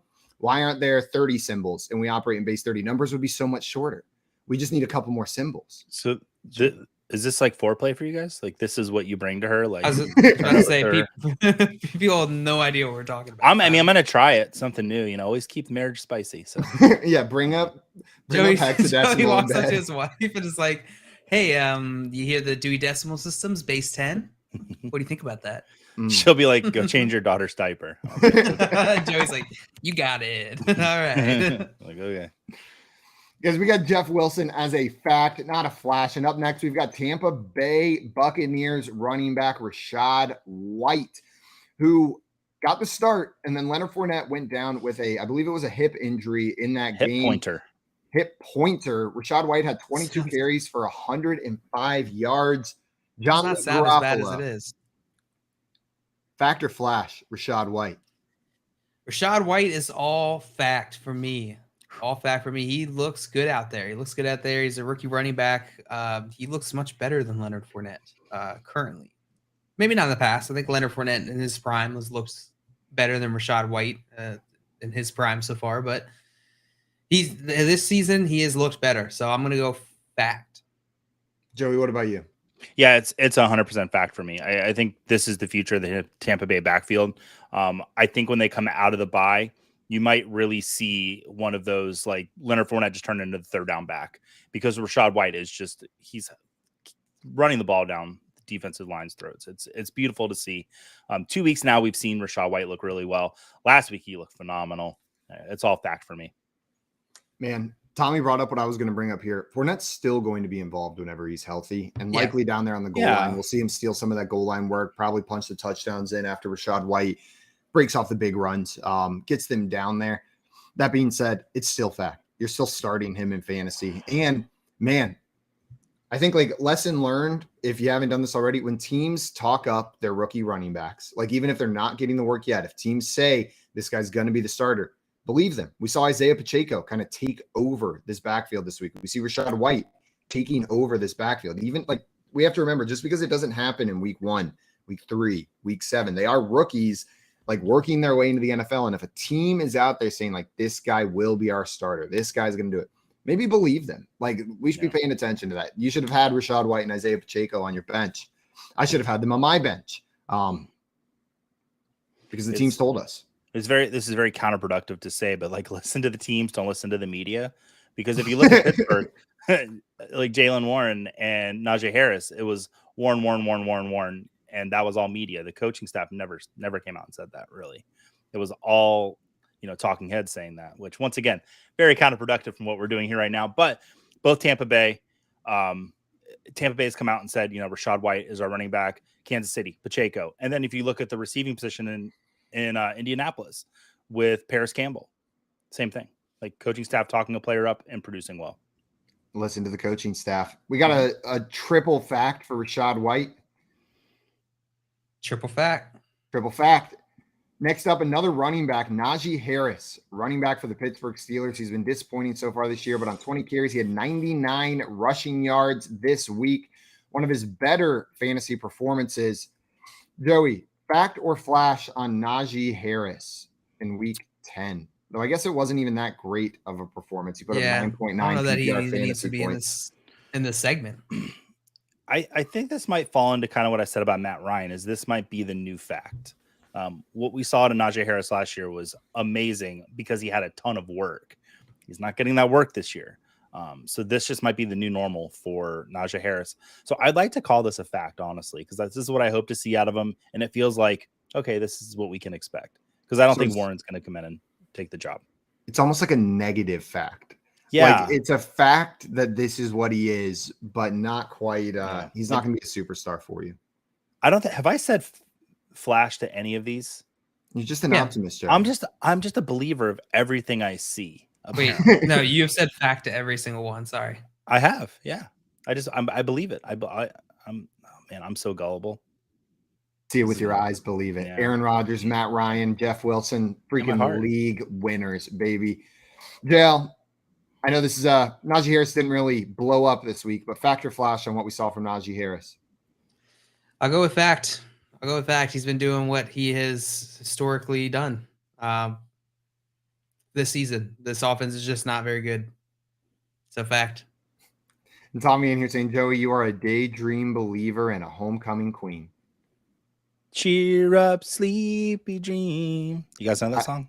What can it be? Now that you sing the next line.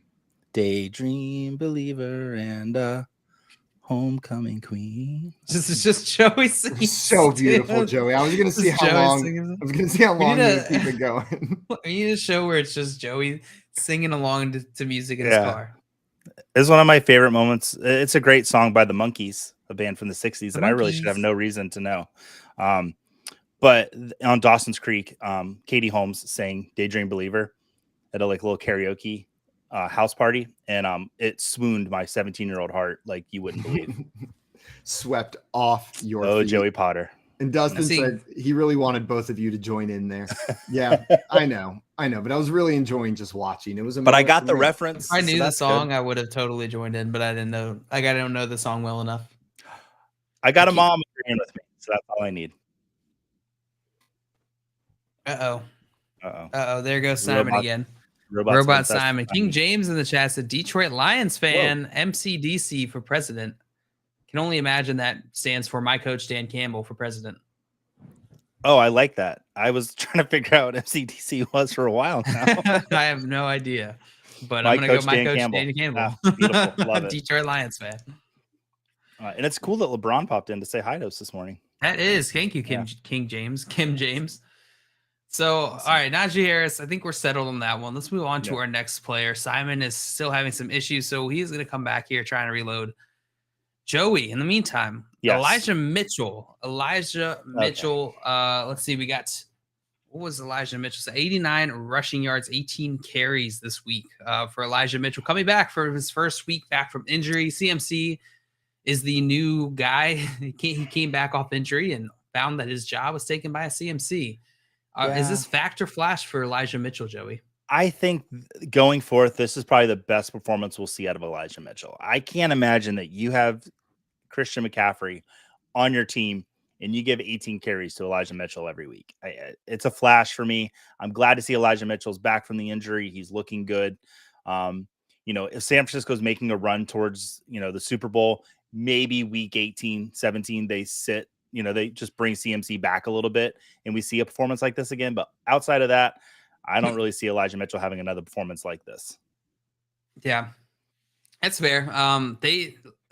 Shanahan came out and said that he expects both these guys to get carries, even carries going forward. That's the game plan. Mm-hmm. Elijah Mitchell, I've mentioned it since CMC got traded over there, is that Elijah Mitchell, he might end up getting used. He knows his playbook better than CMC. He knows this offense better than CMC. He might end up getting used in a lot of these situations where they need somebody who knows the system. They know the situation. And CMC is not going to be able to pick all that up in a short amount of time. So the longer the season goes on, the more likely I think it is that CMC starts to siphon away that more and more usage. But Elijah Mitchell is decent enough. We saw that usage. We saw them use him when they needed to, when it got down to, they were in a time crunch. They really leaned on Elijah Mitchell. So I still think he'll be in the conversation. I think he's a fact. Okay. I understand that. And Joey, did you go flashy or just because you felt self-conscious that you hadn't gone flash yet? No. I did look down the board and I was like, all right, I've got to go flash somewhere. And it was the next name that I really wanted to go flash on, but I was like, I can go flash on Elijah Mitchell because I understand what you're saying and it makes a lot of sense. I don't know. All right, Nick Westbrook-Akine is our next guy here. And Jolly Rancher in the chat said, the monkeys, I know all the words. And singing with you. Thank you, Tommy. Singing with you, Tom. It's a good song. It is a pretty good song. Yeah. Nick Westbrook-Akine, wide receiver for the Tennessee Titans, had 5 receptions, 119 receiving yards, and 2 touchdowns in yesterday's game. Joey, is this a fact or flash situation for Nick Westbrook-Akine?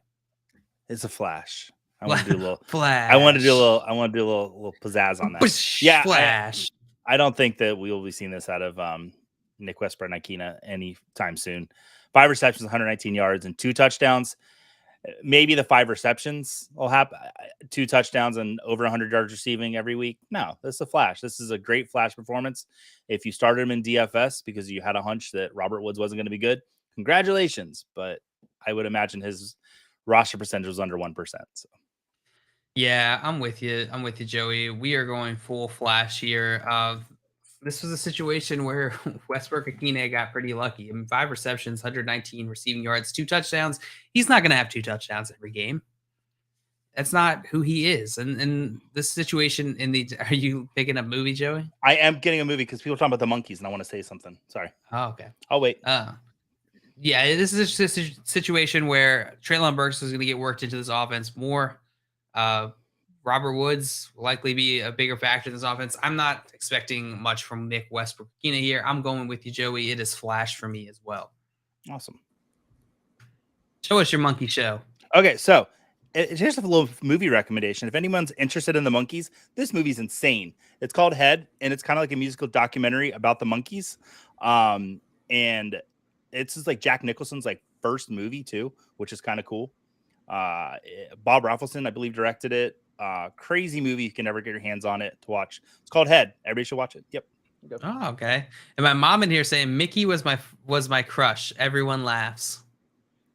I don't Mickey think it was very Mouse. funny. That's the only Mickey I can think of. I always, for the moms in here, I always got the monkeys and the Banana Splits Meltdown confused, and I don't know why. And I think it was because Mickey kind of looked like the big gorilla, and I think that's why I got him confused as a kid. Thank you. Oh. Yeah. Welcome All back, the moms Sam. are loving what I'm saying right now. Like, this is premium content for them. But This is mom content. Mom tent. Mom tent. That's what we're making here is just mom content. Mom content. Nothing but mom tent. Up next, we'll be talking about our favorite hosts of HGTV television shows. So stay tuned. and a slideshow of Jimmy Garoppolo. Slideshow of Jimmy Garoppolo. That's not just All moms. right. I still We got crack up Nick- when I think about his first game in the league as a starter when the announcers just couldn't shut up about how handsome he was. Like it was just ridiculous. They would cut him on the sideline and they'd be like, God, he's so handsome. Just in the middle of a football game. Like, man, can you believe how handsome he is? Freaking Did you guys- handsome? Did you guys see that tweet the NFL memes put out where they made the NFL quarterbacks female? And No, I did see that. Yeah. Yeah, the Jimmy Garoppolo one had me. I was really, having some man in the mirror moments after looking at that photo of what they did with Jimmy Garoppolo because He's a handsome man. He's a that was handsome a pretty man. lady too. Do we have a question in here, JL? You do from Dennis. Let me pull it up on the other screen though, because I can only see half of it. Happy PR stacked at running back. Could use my 3 out of 10 waiver priority, 4 flex upgrade, rest of season favorite. So he's asking, who is your favorite rest of season? Adam Thielen, TJ Hawkinson, Christian Watson, Brian Robinson, Rachaad White, Elijah Mitchell, Gus Edwards, Jarvis Landry, Treylon Burks, or Kadarius Toney. Which of these guys would you prefer rest of season? It's going to be Rachaad White for me out of that bunch. He's the one who could have a lead back role. Brian Robinson, I think they're going to continue to mix in Antonio Gibson and Brian Robinson. We see them kind of going back and forth on who's the guy getting the most carries. It's Rachaad White. It's the one I trust the most. And Leonard Fournette's currently injured. So he's got at least a week where he's definitely the lead back. And he already earned the start before that. Yeah. And Dennis, I see you say you're stacked at running back. I would still go grab Rachaad White. And then this is probably the last week you can make trades because most leagues, the trade deadline is this week.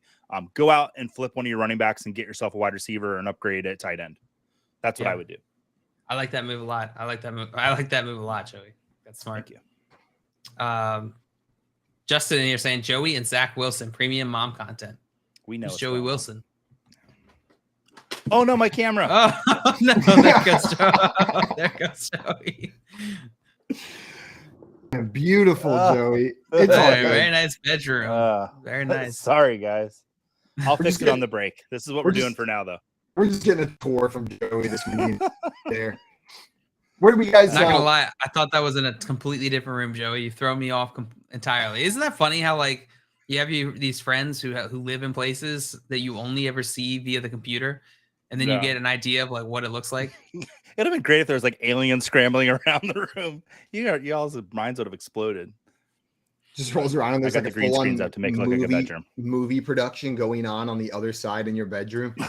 Like there's actors running around, people with cameras filming you, documenting your life. They're making a Joey like hidden footage documentary. Can I have a moment to talk about what my friends love to tease me about? Yeah. And I'm very insecure. Like they constantly make Truman Show jokes at me that my life is the Truman Show because they know that like I don't believe it, but like there's a small part of me that actually does kind of believe I'm like this is all a simulation. Siobhan mainly is the one that brings it up and it really freaks me out. Cool. Now I'll know just sometimes to just like drop little things. I'm never gonna say it directly, just start dropping little things to make it seem like this is a Truman Show situation. It's so annoying because every now and then, like we'll just be sitting next to each other, and he'll just like talk into his caller, and he'll be like, "What?" Because he knows he's messing with me, and that's a true friend. But I mean, am I just- really on the Truman Show? I don't know. Play cool, everyone. Guys, coming up, we're going to talk some waiver wire, and we've got them hypothetically prepared as well. We are going to play. We've got some hypothetically prepared as well that we're going to play, and we're going to keep answering your questions throughout the rest of the show. You're listening to the Front Yard Fantasy Morning Show here on Sports Network.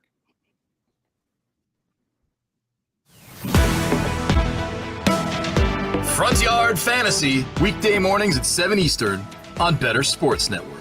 There was a tweet about the refs that had me kind of cracking up the other day because somebody was like, we have the technology to, like, you know, track the ball down to a centimeter and figure out, you know, what speed these guys are running on the field.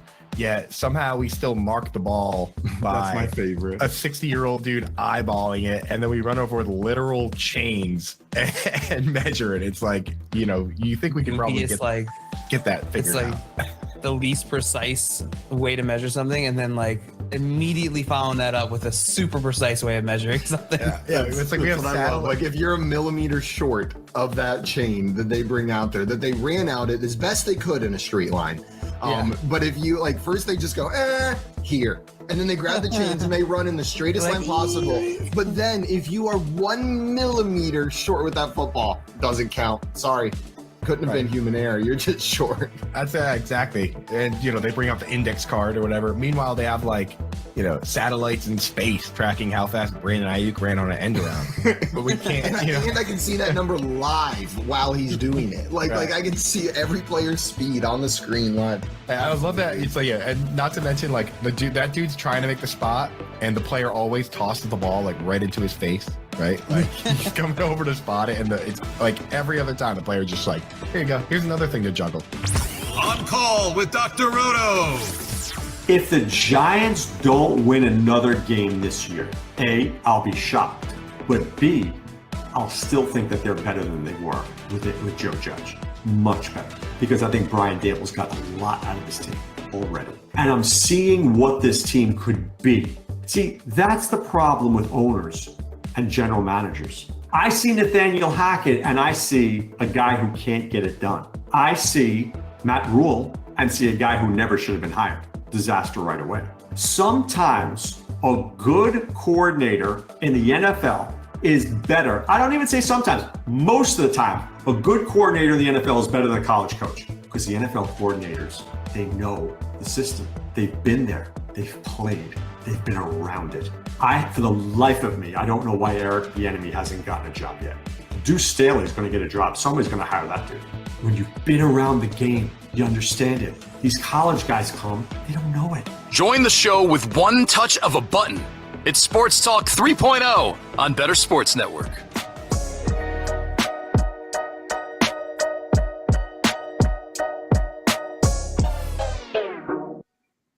What's up, everyone? Welcome back to the Front Yard Fantasy Morning Show here on Better Sports Network. It's in the game. Auto game. Guys, we're about to get into some hypothetically one of our favorite games here. JL, you want to let everyone know how it works, then we can start playing? Sure, I can absolutely do that. If you haven't watched us play hypothetically before, me and Pete have come up with several prompts, hypothetical questions, philosophical questions, hypothetical scenarios, just crazy situations that we are going to lay in front of these fine fellows here. They are going to respond, but their only rule is that they must overthink it. They must overthink the response. I'll give them some time to. I'll give you guys some time to ask some clarification questions before you answer. But otherwise, just generally answering. Pretty straightforward, right? Let's do it. Yep. All right. Here's your first prompt. Hypothetically, you're a vampire. But when you suck people's blood, you pick up their personality traits. Which people would you eat to inherit their amazing personality traits? I am moving out of Texas, first of all. just gonna let you know that right away. I am not staying put if my like most abundant meal source is Texans. I'm leaving. I don't know who I'm eating. Okay, so clarification, JL. All of their personality traits are just selective personality, like their strongest one. Like, do I just pick up a trait from each person, or am I enveloping their personality? Like, you're getting them all. You're getting them all. You don't get to select. This isn't CRISPR or whatever it's called, or like DNA. You get to select which DNA you get. I don't even know if that's what that is. It's probably the wrong thing. You're getting all of it. I have some questions. I have some answers. I need to know if Mr. Rogers was cremated or not. He doesn't have blood, regardless. But it's in like a Jurassic Park situation. That might be like a little bit of marrow, and I can just get just enough to get all the tiniest traits. bit. No, once they're dead, they're gone. Okay, then it's gonna be Conan. Dead, their personality's gone too. I'm gonna go eat Conan O'Brien. I'm sorry to his family. That's an interesting choice. So Yeah. why Conan O'Brien? I'm having a little bit of writer's block. I'm filming something a little later today, and I got a couple more jokes I need to write, and I feel like if I had all the powers of Conan O'Brien in my brain, I could just really get through these last two jokes, and yeah, that's all. So he's the one out of all the people in the world that you could eat. You're gonna go with Conan O'Brien because you think he's the best writer in the world. I think he is grossly underrated. That's not the question I asked. Why? What? What's the question you asked? You think he's the best writer? Who's the best writer? Maybe Joey doesn't want to eat the best comedic writer, or then just he'll be dead. They'll be dead. I mean? That's a good point. So Conan Bryan's who you're comfortable enough. He's good enough that you're comfortable of eating him for his personality traits, but not enough that you're gonna miss him. I would miss him so much, but then I would have him, so I really wouldn't miss him. But also, you would be him. I feel like I could pass if I ate Conan O'Brien. They're like, oh well, Joey just finally got his crap together. That's why the jokes are actually funny now. But like if I ate like Barack Obama, be like, nah, something's not right. Obama's missing. He's giving us Obama He's not vibes. that smart. Like, no, we're not buying this. But Keith says George Carlin. I don't feel like I'm that edgy. But you could be. You could be if you ate him. I know. I've got my answer. I was thinking hard about this. Like, what qualities do I want to inherit? I would love to have more like energy. You know what I mean? Like, I would love to have that hype, and I would really love to have an eye for interior design as well. I don't know how to decorate a room. One man gets me both of those things, and he's been out of the public eye for a while, so I'm not even sure people would notice. Ty Pennington of Extreme Makeover Home Edition is the man that I would go drink his blood. I'm going to inherit all of his over-the-top energy, and I'm going to be able to design a house like nobody's business. That's wild. So I did not realize that the chat could also not see you, Simon. So you're just a disembodied voice telling us this. I'm a disembodied voice telling you about how I'm going to suck Ty Pennington's blood. Yeah. So you're going Ty Pennington. Joey, you're going with Conan O'Brien. Is Ty Pennington the guy that was like, good morning, Michael's family? Yes, that's John, that guy. Frank, Bob, Karen. You nailed it. Okay. That's exactly my Ty guy. Pennington impression. I'm eating Ty Pennington. I'm eating Guy Fieri, and I'm eating Charles Barkley, and then I think I'm the perfect man. I would. You just hit on something. I would eat. Curtis Stone. He's probably my favorite chef. And then you can cook Curtis Stone, so I could get his cooking abilities. Ooh. Oh, assuming because I'm what's the guy that runs Flank and Barbecue in Austin, Texas? John. John. You gonna eat John? I can't believe I'm forgetting the Franklin barbecue guy. I'd eat him because I want his barbecuing skills are bar none. Like incredible. I've never been to that Franklin's one before I was a vegetarian. I did go to Salt Lake. Salt Lake. He's back. Salt Lake's amazing. Salt Lake was very good. I love Salt Lake's potato salad and pickles. Oh boy! Did you go to the Salt Lake I have to tell you something. There's mayonnaise in there. There's mayonnaise in potato salad.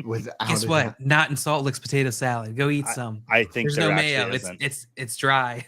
Yeah. Well, there's mayo and it's dry mayo. It's powdered mayo in the potato salad. Powdered mayo. Did you go to the Salt Lake location, like in the middle of nowhere, like in Driftwood, that had like the pit, right? Yep. Oh, I've been really there awesome. multiple times back in the day because my brother lived there. Lives nice. There. Yeah. Uh-oh. Guys, joining us on air right now, we've got our field reporter traveling through Europe, Andrew Cooper. He might even be in the land of vampires at this point. We don't know. What's up, Coop? Oh, boy. Coop. What's up, guys? Can you hear me all right? We can hear beautifully. Yeah, I'm in the land of vampires, Amsterdam. Amsterdam. Oh, you in the red light district? Hey, Am I In right? my dude. homeland. That's your homeland? You're in Amsterdam, Simon? Not right now, but that's where my family's from. I got cousins in Amsterdam. You hanging out with them, Coop? I've been asking if anybody knows you. They're like, please don't talk to me. Or they so I'm gonna be asked around. You just keep on asking. Keep on asking. Make sure you say it. You say it in their native tongue. You say, "Do you know Simon Grunewald?" Simon Grunewald. Yeah, I've been saying that Yeah, you all got over it, you Europe. got So it. now it's officially. Now that I've actually gotten here, I've grown tired of saying it. But in Wow, every other look at country, those I was like, pupils. Simon Grunewald. Simon Grunewald. Absolutely beautiful. Tight. No, you're good. You're looking You're good, Coop, buddy. are you on a rooftop there in Amsterdam? Yeah, dude. So my buddy actually from home moved out to Amsterdam a few years ago. He lives here now. I don't know if he's coming back or not. Hopefully he will, but we're out here at his place. So pretty chill. That's Pretty cool. sweet. Pretty sweet. Coop, Tim in the chat saying, Coop, tell them mayonnaise is bad. And before you answer, have you had French fries off the street in Amsterdam yet? Like where you can just order French fries in a cone with a little fork? Bro, I literally just got here, took the train to my buddy's place, and then yes. jumped on a tram. Like I've literally only seen like a example of comedy. That's how much of like, but you know, it kind of reminded me of home, so it's nice. Have you stopped into any establishments since you've arrived in New Amsterdam? Not yet, dude. Not yet. No. Just drinking a Heineken here at my buddy's, but we're about to go out and hit some establishments, and I will eat some fries off the street if I can get to them before the pigeons get them. He's gonna. They give you a little fork, so it's really cute. Get mayonnaise was the point I was saying. You can either get mayonnaise, peanut sauce, or curry. Usually at those street vendors. Why are those the Mayo three sounds options? gross, but it is the bomb. It is. I'm gonna try them all, dude. My wife despises mayonnaise. Like that's my secret. woman. Is that if I go somewhere and I don't feel like sharing with her, I order something that has mayonnaise on it. That means that I can eat it all myself. That's a pro move. I don't think that's a secret. I think she knows exactly what you're doing. For sure. We got I'll mom order in the my chat, thing. Coop. I'll order my thing, and then she'll turn to the waiter and say, "We want the mayonnaise on the side." And I'll be like, "Oh, she got me. She got me." My mom's saying you should get a street cheese souffle as well. So if you see any Cos souffles hanging out on the street, make sure you pick up one of those too, Coop. I'm gonna be eating a lot of food off the street, dude. I won't have to pay for anything. So I just walk around and I see a fry on the street. I grab that. Yeah, 100%. That's how street works. food works in Amsterdam. It's just laying around. That sounds good, dude. That sounds good. Yeah. So hey, outside of the traveling, I've got just for everyone in the chat, I've got a major tight end update today on the train ride here. Everything. Gonna have a full paragraph on every single viable player. So anybody in the chat, you know, for the next 5-10 minutes, if you have a tight end question, ask it now. All right. But Joey, back to what you were saying. I was just gonna say, since you've left, I've really made a living off of filling in your spots. I was on the besties last night. I'm on every day this week, so you know, hurry back. I saw guess. that, dude. I saw that you were up in there, dude. I love it, dude. And good to know that, you know, there's somebody who, you know, is equally as handsome and charming to fill in for me if I ever need to go jet setting, you know? You know, I was gonna try to be mean, but now I'm not going to. I got Joey's you, one buddy. compliment You and me, away from dude. being nice to people every time. It doesn't matter who you are. Just And Joey's tell them like, to look every good. time I think I'm out, he pulls me back in. He pulls me back right back in. Coop, I got Yeah. a tight end question for you before we let you go. Evan Ingram has been disappointing recently. He was injured, and now they're coming up on their bye. We had this question yesterday in the chat. Is Evan Ingram worth a roster spot? Like, is he worth holding on to through his bye week? So that's where so he has the back issue, and he actually left the game again with the back issue this week. The coach once again said, you know, that he's going to be fine, but for the time being, like, I need to see him go through the bye week, come back and do a full week of practice. I moved him down in my rankings, and if you are in one of those leagues that only has like 3, 4, 5 bench spots, and you need those bench spots, you might have to drop him. Now, be careful who you drop him for, because certain guys, you know, and this will all be in the write-up later, but certain guys like Foster Moreau, they have a short shelf life themselves. Like, he's back, and then like the championship week, they play one of the hardest teams. Like, so be careful who you're dropping him for. Is all I'm saying. You know, guys like Tyler Higbee. If you can keep him, keep him. If you have to drop him, you have to drop him. That's the way it goes in this world. So best case scenario would be keep Evan Ingram and maybe pick up a Foster Moreau to fill in while Ingram is injured. I think that's the move, man. If you could start, because Moreau has 2 good matchups in a row this week. Broncos aren't bad, and then he gets the Seahawks, which is the best possible matchup, right? And Waller can't come back during that span. He's on 3 more games on IR. So if you could start Moreau next 2 games, and see 1 more game from Ingram after the bye, that would be an ideal world. That's a pretty good pairing. Hot. Hot. We got a question for spooky season asking, what do I do with Deion Jackson? What are you doing with Deion Jackson? You holding on to him? Yeah. I mean, you kind of got to. If Jonathan Taylor's out, there's not many. That type of role. So I think you got to kind of hold on to him just to see. Benjamin today? What the hell? No, we completely skipped over. Benjamin getting cut. That was a shock, wasn't it? What is going on? I feel like this is something we're going to hear in the offseason. Something happened because it just makes absolutely no sense. Yeah. Right? No, I feel that, dude. I really think that's the case, Joey, because you just don't let guys go like that go on contracts like they're on. I mean, it's wild. Surprising. It must have been something recent, too, if that's the case, because they would have traded him, right? If it was before, a couple weeks ago. So I'm with you on that, Joey. I think there's something else in there that we're going to hear about. A new NFL conspiracy. I've been waiting for the conspiracy of the season. Now we can start wild speculation about Benjamin. Do we know? Did he request his release, or he was just? Did that? I know he was released, but did it come out? What? We know nothing. It was when I was looking at stuff. It was the middle of the night. I mean, what? It's like 7 o'clock, 6. It's like 8, 9 o'clock over there. So probably not a lot of news out yet. Keep an eye on that for today because there's got to be something. Yeah. Sniffing out a story. There's something going on there with Benjamin. Yeah.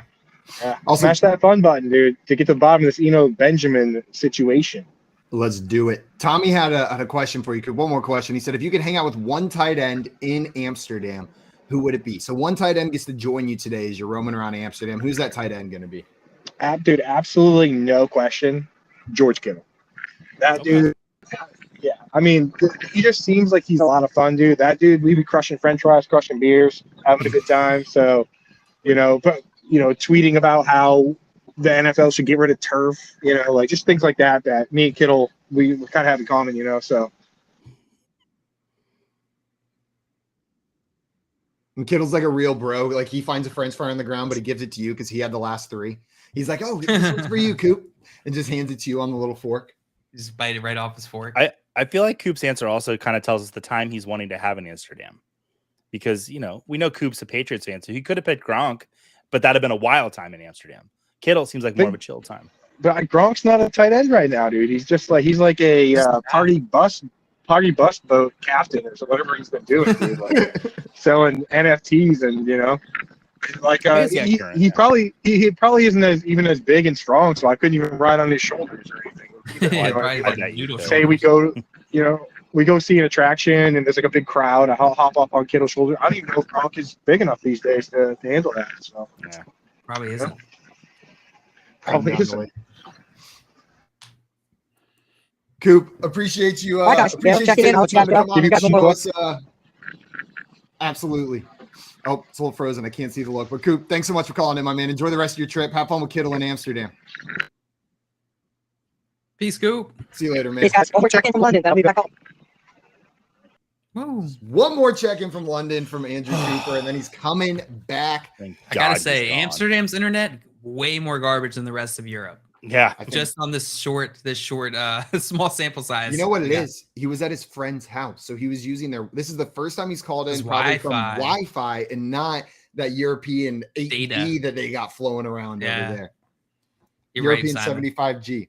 Okay, so where were we? I'm eating Ty Pennington, Guy Fieri, and Charles Barkley, and then I am the ultimate man.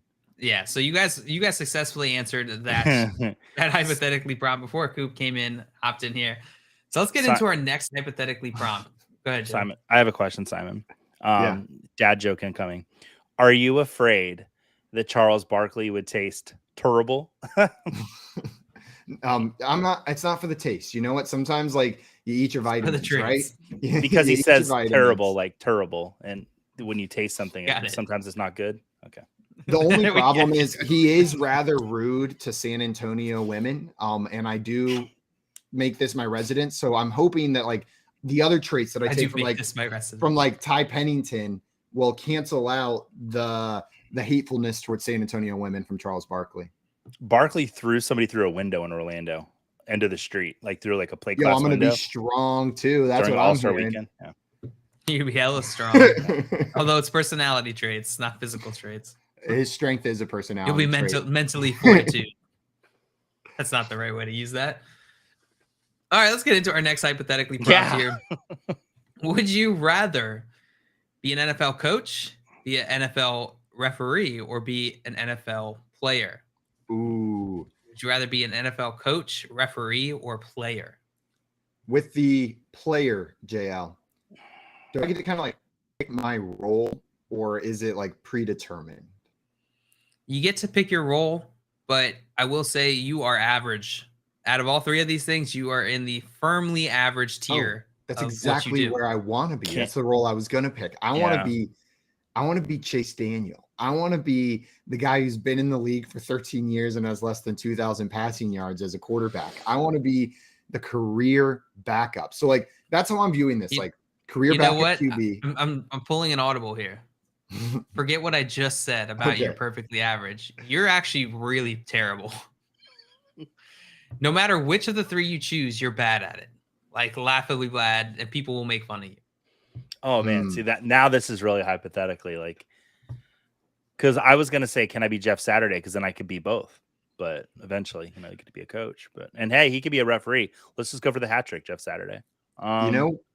Two of these have a large net of accountability, and one of them, when they mess up, it's just like, suck it up, losers.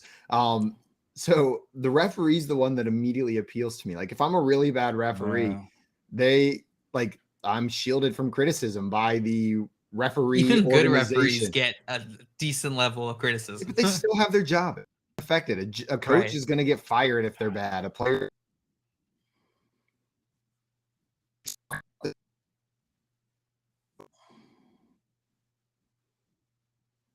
I think we're having some technical issues with Simon here again. Yeah.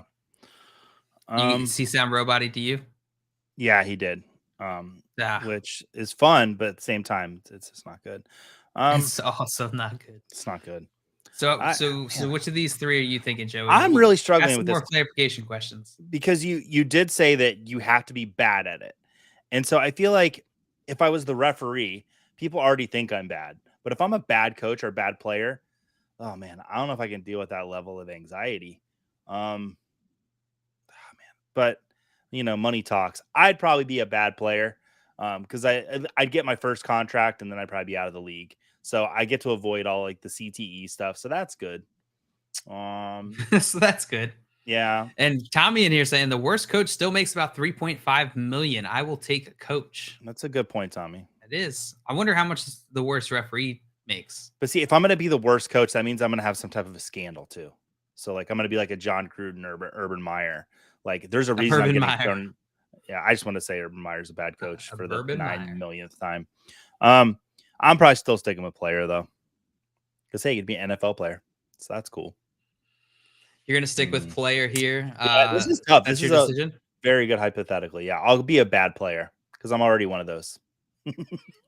I feel like bad player has got to be one of the probably the worst of the three options, Joey. Just because like your money, like they can let you go easily, right? And you're not gonna make any money, so you're gonna be poor and you're gonna be out of a job very quick. At least if you're an NFL head coach, you were an NFL head coach at one point. This is true.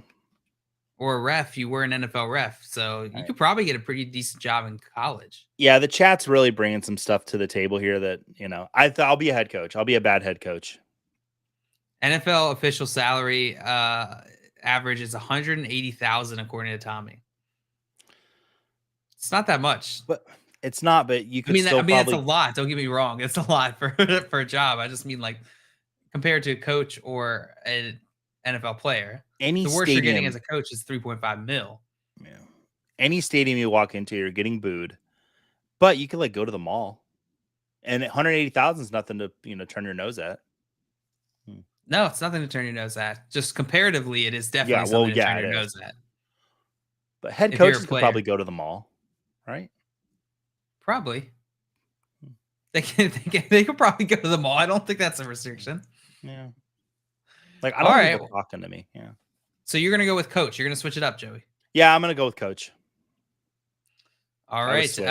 Dustin here said, I'll be Nathan Peterman. Career earning of $5 million over 6 years. Yeah, barely plays. Like what? 2 games? Nothing. That is a good choice. Good choice. All right, let's get into our final hypothetically here, Joey. Yes. You're a Butterfinger candy bar, living your best life in the supermarket until an evil man named Simon picks you and purchases you with his girlfriend's credit card. Whole ride home, Simon talks about how he's going to eat you bite by bite. When he gets home, he rushes to his room to eat you, but is distracted when his girlfriend comes home and asks for her credit card back. He hides you under his bed along with his Pokemon cards and his shrine to his producer, Keith. How do you escape? I was not prepared for this question. All I heard was, Keith, how do you escape? Whenever I came back in. Oh, this is fun. Simon, what do you think the hypothetically is based on the information you have? I heard, producer Keith, how would you escape? What's going on here is trying to determine if Keith is the villain in the scenario or if he's trapped with you.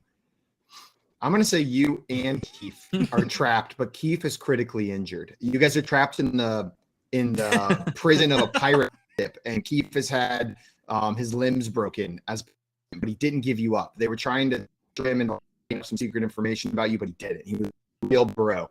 But now you guys are trapped. He's incapacitated. He can't run, so you have to save both of you guys. How are you going to do it? Was that the hypothetically? No, but that's the next hypothetical. Yeah, we're seeing that one. That was a great one. My God. Yeah. Simon, I'm a Butterfinger candy bar trapped under your bed. I'll read it again for you. Here you go. You're a Butterfinger candy bar, living your best life at the supermarket until an evil man named Simon picks you and purchases you with his girlfriend's credit card. The whole ride home, Simon talks about how he's going to eat you bite by bite. When he gets home, he rushes to his room to eat you, but is distracted when his girlfriend comes home and asks for a credit card back. He hides you under the bed along with his Pokemon cards and a shrine to his producer, Keith. How do you escape? Okay, that's fair. And you know what? The Butterfinger was in the drawer. You're wildly accurate with this. It was in the drawer, Butterfinger and Pokemon cards, all just sitting in the same drawer together. Mm-hmm. I got so distracted. What am I trying to do? I'm a Butterfinger. I'm probably just getting eaten. What was the question again? This is how do you escape? How do I escape as a Butterfinger candy under Simon's bed? As a Butterfinger candy bar under my own bed, how am I getting out? Mm-hmm. Am I sentient? Or am I just a candy bar? Yep. You're sentient. Otherwise, this question dies pretty quick. Right. That's what I was wondering. So I have sentience. Can I walk? Am I having to like body weight throw and just like nudge myself around? Or you know what? You can it's Toy Story rules, but you don't have you have to nudge yourself. Like you don't have limbs, so you're. It'd be helpful if I had feet. I don't need hands, I need feet. Here's what I'm doing. I'm going to. Can I fart? Yeah, you can fart. Okay, I'm starting to come up with an escape plan now. Now, as a Butterfinger, all right, what were you asking, Simon? As a Butterfinger, it seems like I would want to be eaten, right? So is the goal here if I get eaten by myself, by Simon, is that a successful mission? Butterfinger, am I trying to get out and explore the world? Am I a Butterfinger on a mission? I got things to see, places to experience. You're dead if you get eaten, so you don't want that. You want to escape alive, intact, as a Butterfinger candy bar. I think what I'm doing is I'm farting a lot, so that when the wrapper of the Butterfinger is opened, that aroma hits whoever's about to eat me. His nose oh, there's something wrong with this candy bar, and they toss me to the side. And when they toss me to the side, I make friends. You're shitting your wrapper? Yeah, I'm shitting the wrapper. Absolutely. You've got it. Tough times call for, desperate measures. So I get tossed into the garbage can. And when I'm in the garbage can, I make friends with whoever's in there. And who's in there? With me? Well, yeah. I'm glad who do you find in the trash can? Oh, boy. Wait till you hear this. I find a can of beans it's an empty can of beans. I Sentient? find yeah, but he's got the lid so he can kind of talk to me. Okay. If you know what I'm saying. I find a couple banana peels, which makes All it really sentient? easy. Yeah.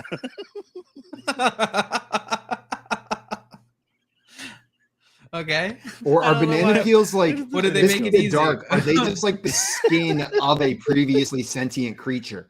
And like you're just finding like these creatures have been skinned and their skin is just resting in the trash can. Kill me! No, so the can is basically Buffalo Bill. Kill me. The empty can of beans is basically Buffalo Bill from Silence of the Lambs, and he's got a bunch of banana skins around him, making a new costume of like. Did the can of beans eat the bananas? The banana creatures? Oh my god. He's like they used a can opener on me. So- Guess what I used on them? So Joey escaped from under the bed, but instead found himself trapped by a serial killer can of beans. That, man, I don't know, Joey. A Butterfinger wrapper. If someone's into banana peels, they're probably into Butterfinger wrappers as well. Like you're probably getting added to his collection. Yellow, floppy. See, Connect the dots. That's how I trick him, because he thinks I'm a banana. Like, No, what wait, is that a the banana? wrapper's already Damn, gone. girl, you. Oh no, that's a Butterfingers. You're right. You already shit your wrapper. So We've it's really gone. gone off the rails here. Yeah, and then Yeah. you pick it up. This is not only is this not a banana. This is filled with poop of a candy bar. Oh God, I'm not escaping. I'm dying. I'm dying, Joey. But no one's gonna eat just me except for maybe the giving can. in to his fate. Hmm. Simon, what are you doing here? Well, I'm sitting there thinking, like, how do I get out Good as a luck topping Butterfinger me. Kindergar without getting eaten? And I think the Keith Shrine is the key to all of this. Like, if Simon has a shrine under his bed, hypothetically, he obviously is like very into Keith, right? Like, he's a big fan of Keith. So what you have to do is you have to make this Butterfinger uneatable by making it an important part of the shrine. A Butterfinger is rather You're going for like shaped. a miracle thing, like a what I'm like a going to Mary do Magdalene is I'm going to teardrops out of the statue type of thing. I'm going to use the Butterfinger as Keith's penis in the shrine, so that it is just standing there. And so whenever Simon goes down there, all of a sudden, like this Butterfinger has rearranged itself to be a phallic object in the shrine. And then Simon's not going to eat that. It's part of the art now, right? He's forgotten it. It's part of the art. And then I'm free to make Part my of the move. Keith. I don't have to worry about him trying to eat me. I've got free reign now. All I have to do is time it with Simon's not doing his, not like worshiping the Keith Shrine, right? When Simon's not worshiping the Keith Shrine, then I can get out of there and I can make my run for it. But first, I have to make myself indispensable Chief to Keith. the shrine. See, the Simon I know would eat a chocolate penis, so I don't know. This checks out. No, it doesn't. Simon respects shrines, and if it's part of the shrine, it's staying there. It's like Helga from Hey Arnold with the football head shrine in her closet. She's not destroying that. You've basically described the plot. Totally. You've basically described the plot of Joe versus the volcano, Simon. I just want you to know this, so you don't ever have to watch that movie because that's what you just described. Even the chat says, "Well, I regret writing this question." You're the one who made a Keith Shrine. Well man. done, guys. That is hypothetically. Yeah, you're the one that added in Keith's a Chief Keith's shine. Whose fault is that? But we have fun with it. Spooky season in here wanting to know, should I sell high on Tony Pollard or keep PPR league? Joey, what are you doing with Tony Pollard? Oh, I'm keeping him. I mean, we don't know if Ezekiel Elliott's going to be healthy rest of the season. He looks like the best back in Dallas. Jerry Jones needs to get that memo. We've been trying to send it to you for a while now, Jerry. Please pick it up. But yeah, I'm holding Tony Pollard. I wouldn't try to sell him high, I don't think. Dale, you're a Butterfinger under Simon's bed, and you've got Tony Pollard on your roster. Are you trying to sell high, or are you keeping him? I am going to keep Tony Pollard. I just want to see how this plays out. If you can get, here's the tricky part about this question: sell high. There's implied knowledge there that we know how much you're getting, right? If you can sell high on Tony Pollard, I'm all about that. But I'm also all about that in really regards to any player, if you can sell high on. Yeah. So it just depends on how high you can sell Tony Pollard. Most of the time, I'm just going to hold Tony Pollard because he's going to produce fantasy points. He's going to Would you produce trade him- consistent fantasy points week in, week out. Would you trade him straight up for Josh Jacobs? If someone's real excited about Tony Pollard, would you get Josh Jacobs? Yeah. 100% I would make that. Yeah. Right. So that's the kind of move I'm making. Like, I'm not trying to sell high, but if you can get a bona fide, locked and loaded starting running back on another team, then I'm Bona fine doing fide it. chicken. Bona fide chicken is the. I completely agree. Ooh. I just realized something on the shows we're on together. The two wide receivers I mentioned the most of in trade talks is always T. Higgins and Amari Cooper. And it just clicked in my brain why I say those two players. I'm like just had a revelation right now. Like, do I really like these two players now? Because no, you guys have subconsciously put it in my brain. T. Higgins, Amari Cooper. Wow. Don't forget about the Deej sitting there behind. I guess with Each. Walker and baseball, it's a little bit more Deej. Coming some waiver wire and continue answering your fantasy football questions. So if you got them, throw them in the chat. You're listening to the Front Yard Fantasy Morning Show here on Better Sports Network. Better Sports Live with Rick Kamla. That's 7 p.m. Eastern, 4 Pacific on Better Sports Network. Andy Reid is the best current coach in the NFL. He's better than Belichick. Belichick has lost his way.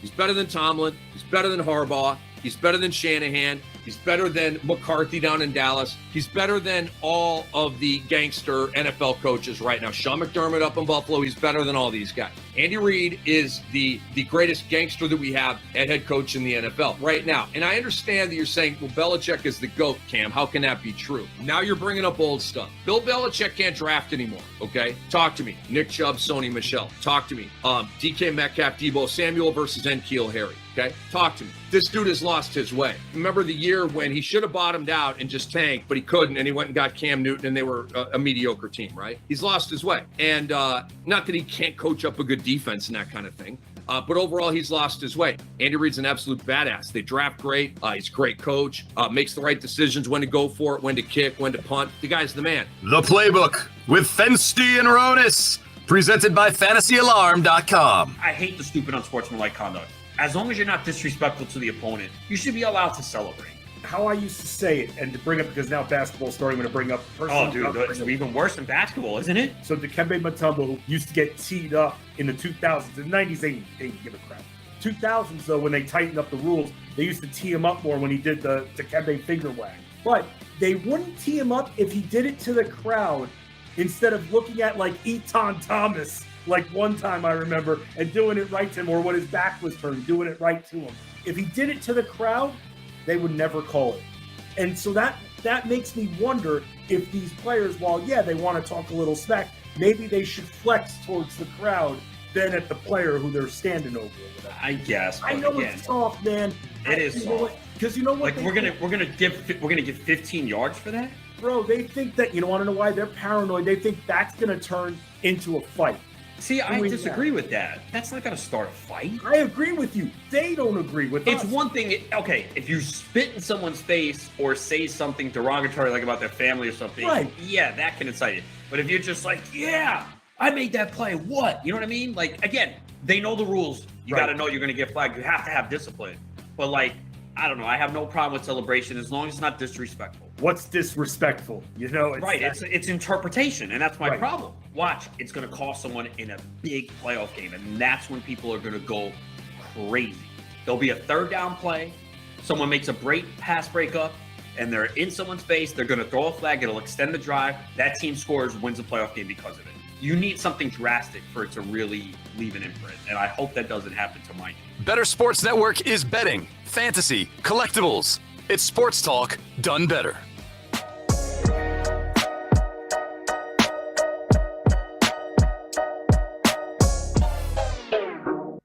What's up, everyone? Welcome back into the Front Yard Fantasy Morning Show here on Better Sports Network. We just finished talking about what we would do if we were trapped as a Butterfinger underneath my bed next to a shrine of Keith. But now it is time to talk waiver wire. Before we do that, Dustin in the chat, I just saw your comment. He came in and he said, nobody lays a finger on my Butterfinger penis. His slogan.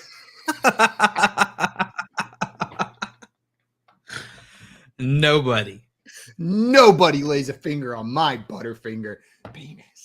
I'm just imagining them like using that as their Super Bowl commercial over and over again. That would be such a funny ad. They never even have to say penis. They should use this hypothetically. They just get a bunch of people holding the Butterfinger in front of them going like, whoa, whoa. And then at the end they say, nobody lays a finger on my Butterfinger. It would be a hit. It would be a slam dunk commercial. It would be. Guys, you ready to talk some waiver wire? We've talked a couple players already, but we're going to talk about specifically maybe who we would drop to add them for, how much of our fab, if we're willing to spend our waiver priority. First one up, a player we've talked about quite a bit already, Rachaad White, running back for the Tampa Bay Buccaneers. I feel like if he is on your waiver wire, needs to be probably the top priority waiver wire add for me this week. Joey, do you have Rachaad White as like your priority target on the waiver wire this week?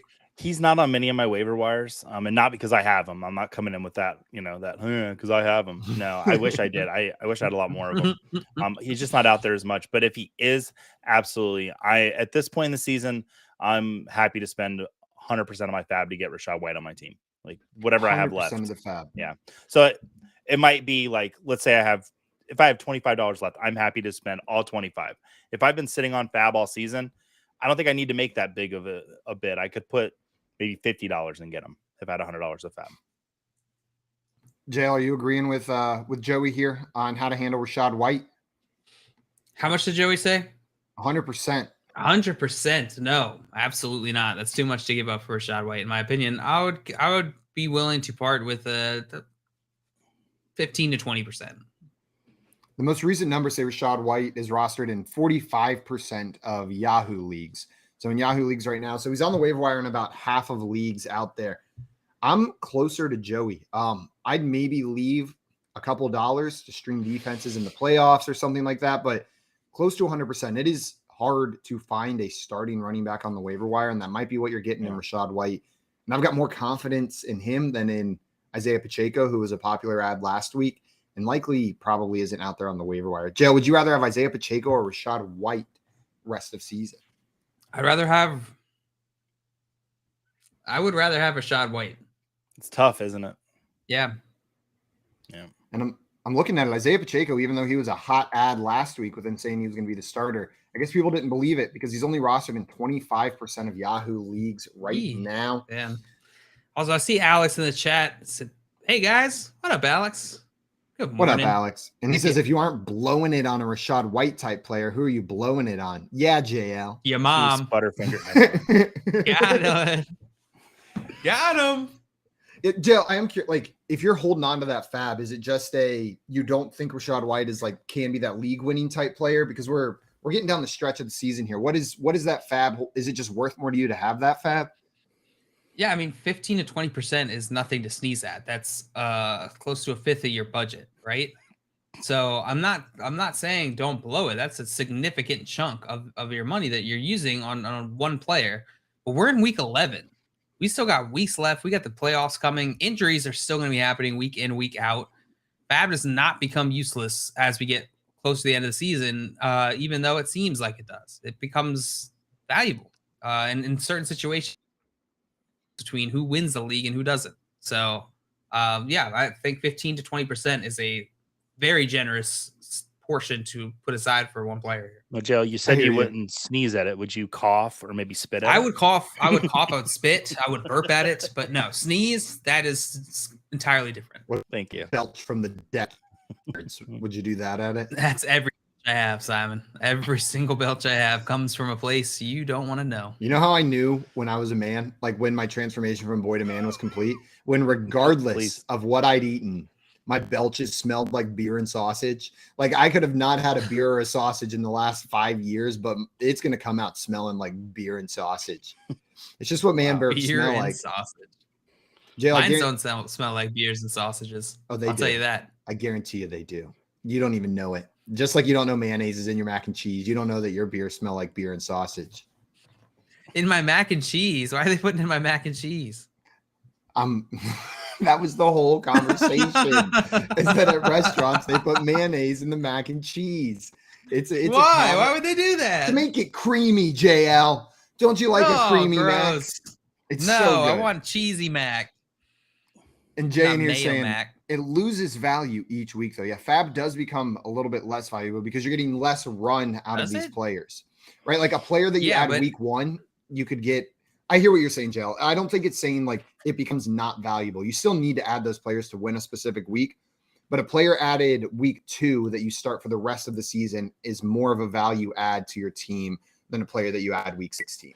Just from like, sure, if you just look at value from the singular dimension, then absolutely you guys are correct there. But a player who is going to give you a win, it's a player. The value that you get out of a player is not just about. It's not static week after week, right? Like if they give you a performance in a clutch time to hand you a clutch win, like that player is far more valuable to you.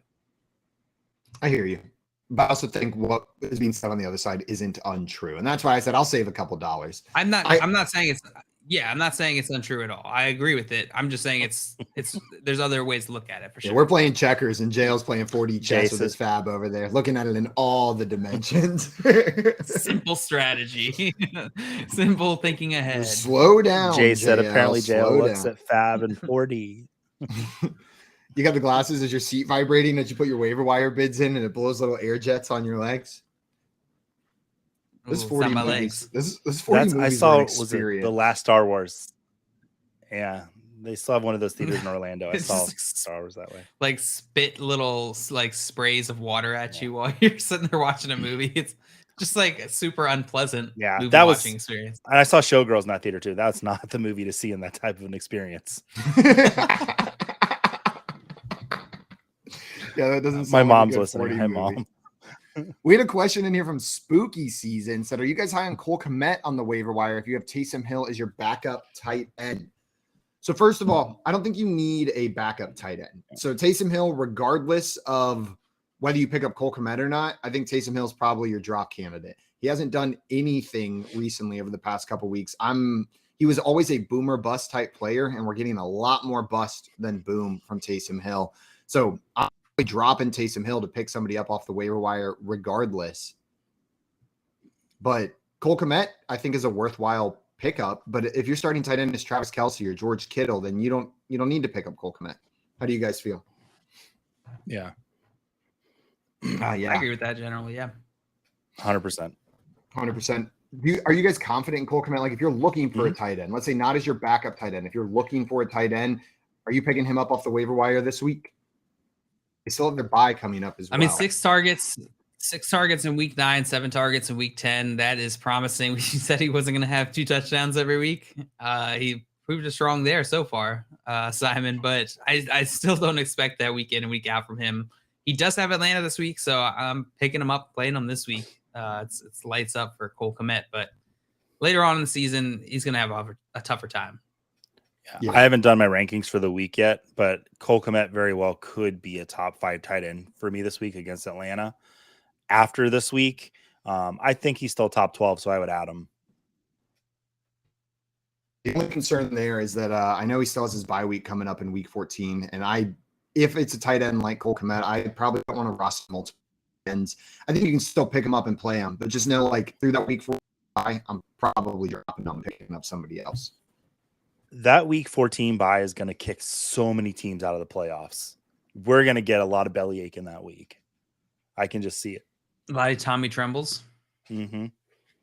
Yeah, there's a lot of teams on bye. There are a lot of teams on bye in week 14. It looks like in week 14, the Falcons, Packers, Colts, Saints, Commanders are all on bye. Maybe one more that I'm missing in here. Yeah, Falcons, Bears, Packers, Colts, Saints, and Commanders all on bye in week 14, either heading into the playoffs or the first week of some playoffs, right? There are leagues that have their week 14 as the first week of the playoffs. That's brutal. Just absolutely brutal. Absolutely brutal. Yeah. There's another player on the waiver wire. We've been talking mostly running back so far, one tight end, but the player that showed up this week for the Green Bay Packers was Christian Watson. 3 touchdowns in this breakout performance. JL, if you're looking at Christian Watson on the waiver wire, you need a wide receiver. Are you burning your number 1 overall FAAB or your waiver wire priority? Like if you're not in a non-FAAB league, you've got the first overall priority. Are you burning it on Watson? Yeah, I probably would be. This is super promising on a he's breaking out, rookie wide receiver breaking out on a team that hasn't been good all season, has been underperforming, but you would expect some regression to the mean here. I would be buying. I would be burning my first waiver priority on Christian Watson, especially if I need a wide receiver. Joe, are you agreeing with JL here? Would you burn that priority on Christian Watson? I hate burning my number one waiver priority. One, I don't like leagues that have the rolling waivers. Like, get rid of that. Let's all get FAAB. But if I need a receiver, I'm willing to do that. Does the FAAB argument from before not work directly? Like, does it not directly correlate to blowing your FAAB is the same as burning your first waiver priority? Yeah, but I'm guessing if it was Rachaad White, you would have burned your number one waiver priority on Rachaad White as well. Yes. Right. Yeah. I guess it does correlate a little bit, but like there's always is that question with FAAB, like, am I going to get this player? If you got the number one waiver priority, you know you're getting the player. And that's like a golden ticket. If I have it, I hold on to it. And if I don't, I put in tons of waiver bids every week. If I don't have that number one priority, like I would be just as happy getting Paris Campbell or Donovan Peoples-Jones this week than if I got Christian Watson. So that's why I'm like the number one, like, do I just let someone go out and get him? And then maybe one of those other two guys is a free agent. And then I move up a spot with my waiver priority. Yeah. But I'm also very high on the other two guys. I think it's tricky. I don't know if I'm burning that top spot, but if you really need wide receiver help, there's not many times where you get a chance. We talked about this with Rachaad White to pick up a player that could be the top target on this team, right? We saw him come in this week, play 84% of the snaps and lead the team in targets, 8 targets. Al Lazard was the next closest player with only 4. The Packers didn't throw the ball nearly as much this game as they usually do. But I think I'm a bit closer to you on this one. We're approaching that end of the season. This is a player that could be having a second half breakout, and I want him on my team. So I'm nervous to spend that FAAB or burn that top waiver priority on a wide receiver. But if you need a wide receiver, this is a dude that could be a difference maker down the stretch. What do you guys think the percentage chance that Christian Watson is like an every week start rest of the season? Do you think that's likely, or is that just a potential outcome that we're hoping for? I think it's semi-likely. I don't think it's far-fetched. I would put it maybe at like 38% if I was a betting man here. Very specific, 38%. 50 is what I was going to say, so 38. Jay said you can also get number one priority back. FAAB spent is gone forever. That is an interesting point. I'm not sure it proves either side, but eventually. How likely is it to come back to you though? Too like I mean, that everyone in your league uses a waiver all the way back. No, but you'll probably work your way back up the chart. Know what I mean? Whereas like FAAB spent, yeah, for sure. I guess FAAB spent though. But will you do that in the next 7 weeks? Probably, right? Like, is that likelihood go down every week, right? Because the more closer you get to the end of the season, the less likely it is that you get back. Yeah, but you're still moving up. The only way you can move is up. In FAAB, you're never moving up. If you have 0 FAAB dollars, you're stuck at 0. Now, if you've got 10, then as league mates spend more, your purchasing power goes up. So that's the way in the other league. Like if you leave some in your account, but if you've got 0, you've just got 0. It feels like we're splitting hairs on mechanics, right? Like the general parallel is there, though. Yeah. Do mechanics split their hairs? Yeah. Mechanics have so many split hairs. It's just they're such a dry environment there in the shop that all their hairs are split. It's actually the grease kind of just split ends. The grease you just wipe. Yeah, they just take a little bit. A little bit of automotive grease, push it around, and you're good to go. Mm-hmm. That's how you get the beautiful, luscious locks of a mechanic. Joe, you brought up another wide receiver that I think we need to talk about. Donovan Peoples-Jones as a player to add. So Deshaun Watson will be coming back in week 13. DPJ seems like he's carved out a nice little role in this offense. How are you viewing DPJ rest of the season? Yeah, I really like him. I mean, he feels like a solid, wide receiver too for his team. And with 12 teams still have not had their bye yet. We're going to need to plug in some players that we're not excited about. And I'm starting to get a little excited about Donovan Peoples-Jones because of his floor. He's had double-digit fantasy points, and I believe it's 7 out of the last 8 games or 6 out of the last 7 games. Like on a bye week, you give me 10 points in a spot that a hole I need to fill. Yeah, please give me 10 points, fill that hole. I'll gladly. You don't have to ask me twice. Yeah. I saw what I did there halfway through, and I just leaned into it. You just went with it. I like it. I like it. All right, so we left off on DPJ here. Yes. After DPJ, let's talk about Elijah Mitchell. Let's say Elijah Mitchell is on your waiver, Joey. How much are you willing to part with to get Elijah Mitchell back up for CMC here in the San Francisco 49ers offense? If I had, let's say, half of my fab left, so $50, I would spend maybe $10 on him if I needed a running back. I'm not very excited about him. I understand he had 18 carries last week, but I just see that being in the factor flash. It was a flash for me. I just don't see it happening every week. Yep. Welcome back, Simon. We're talking about Elijah Mitchell, that guy you dropped to the waiver wire a couple weeks ago. Yeah, I was a little confused because I left talking about DPJ, then came back and heard 18 carries, and I was like, man, I must have been watching a different Browns game. If DPJ got 18 carries. He was everywhere. We moved on from DPJ. We moved on to Elijah Mitchell. Well, I think I'm a little bit more bullish on Mitchell than Joey is. He's a great running back. He's over 5 yards a carry or near it in that game this weekend with pretty heavy workload. Like, it wasn't like a limited sample size. They probably want to keep both these backs healthy. This is a team in a Super Bowl.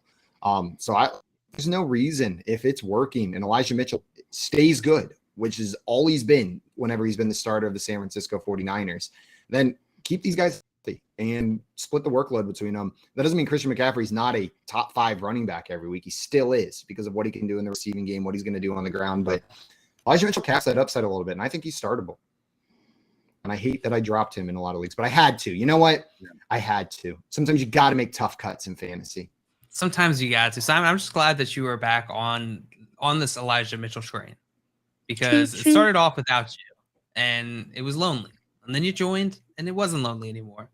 And then you got off for a little bit, and it got lonely again. Then you came back. Now you're back. I was like so out on Elijah Mitchell before he got the start. I was like, it's Jeff Wilson. It's so Jeff Wilson. And then I was like, okay, it's Elijah Mitchell, and I'm all in for this season. I'm all in. Screw Jeff Wilson. He gets traded to the Dolphins. I'm out. Raheem Mostert show. I've just been wrong on Elijah Mitchell and Jeff Wilson every step of the way. Yeah, you just don't want to see them succeed.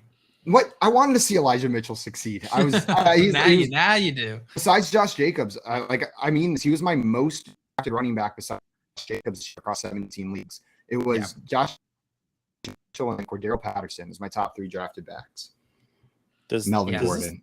Since I'm not on the train, does this make me like the lady on the platform waving a hanky as you pull away? You are the guy from TikTok wearing the GoPro fisheye lens who stands there and waves at the trains and screams when they honk at him. I love that guy. Best.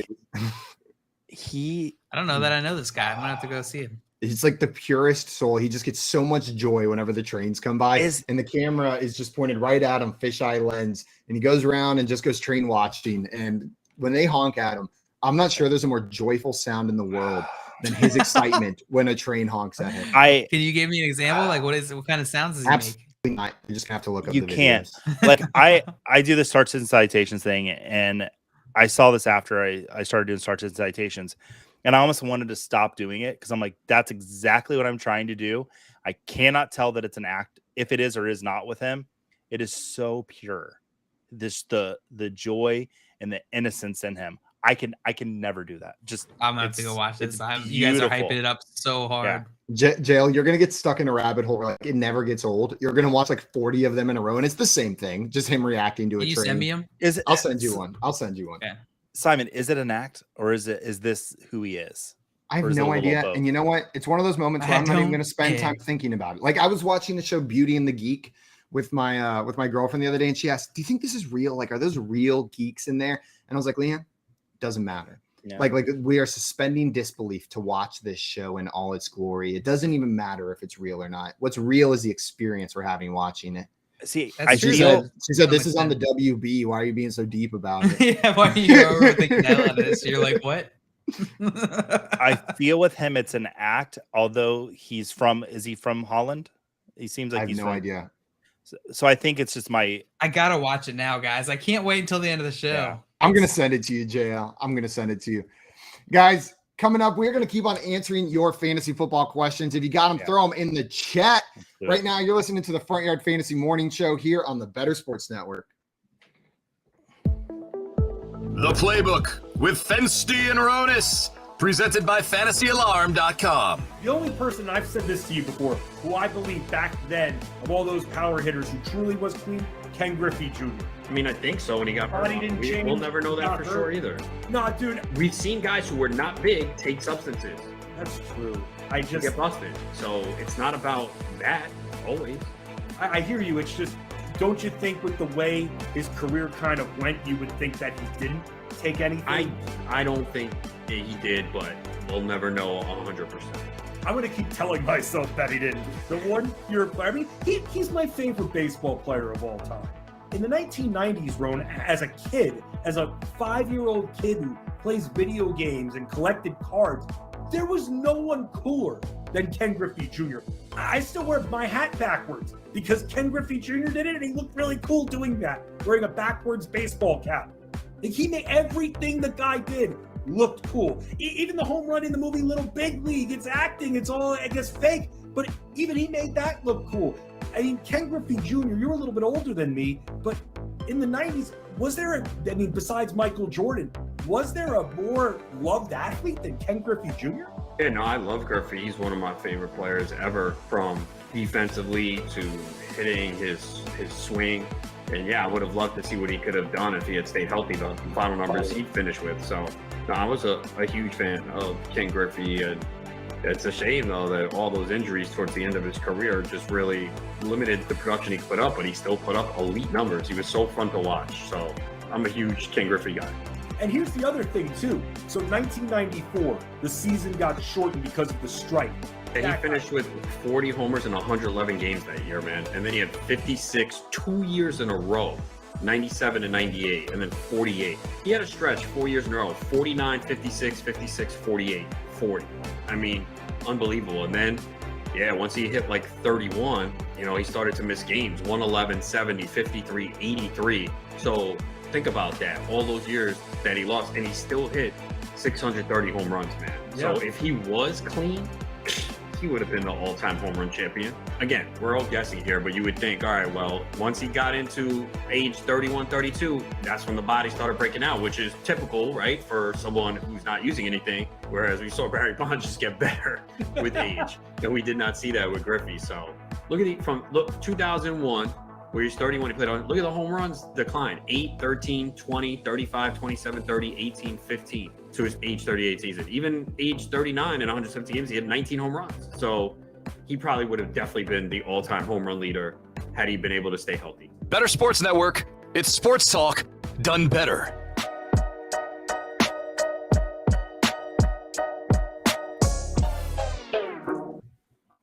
What's up, everyone? Welcome back to the Front Yard Fantasy Morning Show here on Better Sports Network. It's in the game. Woo. Auto game. Ow! Now, Joey, what do you add? What do I bring to the game?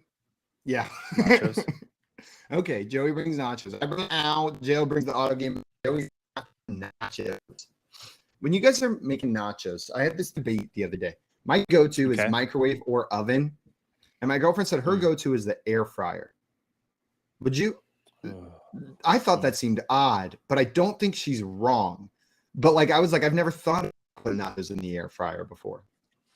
I'm gonna be a little pretentious with my answer here. I push all three of those options aside, and I go turn on my Traeger grill, and I make smoked nachos. Ooh, that's how I do it. It does sound pretty good. Yeah, you win, Joey. You're right. Air fryer. Curb. I'm not we have an air fryer that I've used exactly one time. Yeah. And so I'm not exactly sure, I'm not the best to speak to that. I will say if it's microwave over oven, they're not even close. You got to go oven. Yeah. I would say smoked, the grill makes a ton of sense. That sounds like probably the best option, but otherwise I'd probably go oven. I'd go oven. Would be my second option. Because the air fryer, it's got the basket and then the cheese goes on, and you don't want that. You throw at least my air fryer in there first. Right? What now? I lost. What'd you say, Simon? I said you throw a layer of tinfoil down there in the bottom. I didn't hear what you said. Sorry. The cheese doesn't melt into the basket. You throw a piece of tinfoil in there, nachos on the tinfoil, and then tinfoil's magic. It stops being hot immediately. So then you can also just grab the tinfoil out. You got a plate made as well. I would try it. Listen, I'd be open to trying the air fryer out. Typically I've gone oven. That's been my move, but I'm totally open to new things. I'm going to try it today and I'll update you guys. Okay. Give us an update tomorrow. I know tinfoil that comes out of the oven or the fryer will be fine for me to touch, but every single time I question it. Like I go to grab the oil tinfoil. Doesn't get very hot, right? Or it doesn't stay hot. It loses its temperature very quickly. It gets plenty hot. But if you turn that heat out, pull it out of the oven, it's going to be cool in seconds. But every time I go to grab it, it just feels wrong. Like this just came out of the oven. I should not grab this with my bare hands. But then every time it works. There's just like something in my brain that tells me, don't grab that. Don't grab that. Yeah, metal. Because you're thinking of like the pot in the pan, which just stays hot forever too. I remember one time in college, I don't know what was going on in my brain. Probably not much. It wasn't fully developed at the time. But I was making baked potatoes in the oven, and I just classic, like full on hot potato bench warmer style, just reached in and grabbed potato out of the oven, barehanded it, and stood there like whatever that guy's name, John Heater in bench warmers, holding the potato. Like, what the hell do I do with this? Exactly. It was like straight out of bench warmers, and I just like total brain fart, just grabbed it. That's like my guilty pleasure movie. Benchwarmers is like I just loved that movie growing up. Howie's character arc is one for the ages. Just the barriers that Howie overcomes. From scared of Girl Scouts to savior. Dustin says everything is better with an air fryer. Not everything, but dude, air fryer people are air fryer people. Chicken, they're in it. You know, it's like a cult. A frozen chicken wing, air fry, it's a marriage made in heaven. Like, give me some bag of frozen chicken wings. I'm gonna cook them in the air fryer. They're gonna be delicious. Or plant-based wings. Yeah. Fried ravioli in the air fryer. That's the move. Ooh, you get some ravioli, put some butter on it. Like, just brush it a little bit of butter. I gotta start using my air fryer. Soup? I'm pretty upset I haven't used it yet. Soup pops in the air fryer. Soup, not good in the air fryer. Soup not good in the air fryer. Yeah, soup pop. Where you congeal it onto a stick and then cook it in the air fryer. Dustin's bringing some heat. Mozzarella sticks in the air fryer. Like, this is what the air fryer is made for. If I'm heating something up and it's not like cooking it, I just throw it in the air fryer. I don't even set the temperature of the time. Just click power and let it run until I think it's done, and then I go eat it. So you think it's done? Za in here asking air fryer versus the George Foreman. You have to pick one. What's it going to be? Is the George Foreman the one that's like a panini press, but it's a grill? Yeah. Yep. It's exactly what it is. It's like a panini press. Well, I'm going to go with the air fryer just from an ease of use standpoint. You know what I mean? Like, I think you get better food from the George Foreman, but I'm literally just throwing stuff in here and walking away. It feels like the air fryer is way more versatile. Like I just told you guys how I've used mine once, but I still feel like if I had a George Foreman, I would only ever use that when I'm making paninis, and that's it. Like, you can't really make like chicken nuggets on a George Foreman, right? You're gonna have some smushed ass nuggets. I need to stand for the George Foreman. It really truly did walk so the air fryers could run. Like the evolution of the small portable, semi-portable kitchen appliances. My college post experience was really run through a George Foreman, like chicken breasts on a George Foreman. Did you ever cook your foot? No, I never pulled a Michael Scott. No, I never did that. But there's probably not a type of food I haven't put on a George Foreman. Shrimp, and I'm just talking loose shrimp. Now we have an air fryer. On the air fryer. Yeah, just line them up, pop that lid down of the George Foreman, and let that juice flow into the little pan they have there. Mm-hmm. I have cooked Jay shrimp. brings up a good point, like pizza. How are you gonna cook a pizza on a George Foreman? That's gonna be cheesy stuff. All done. I mean, I've also used the George Foreman. Just leave the lid up.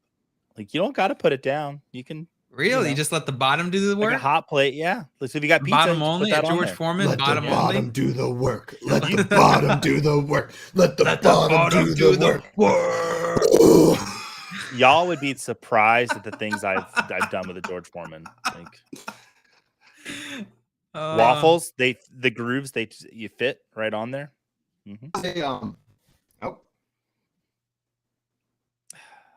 As a something, Simon's gone. I heard an ope too, so he clearly was surprised by that.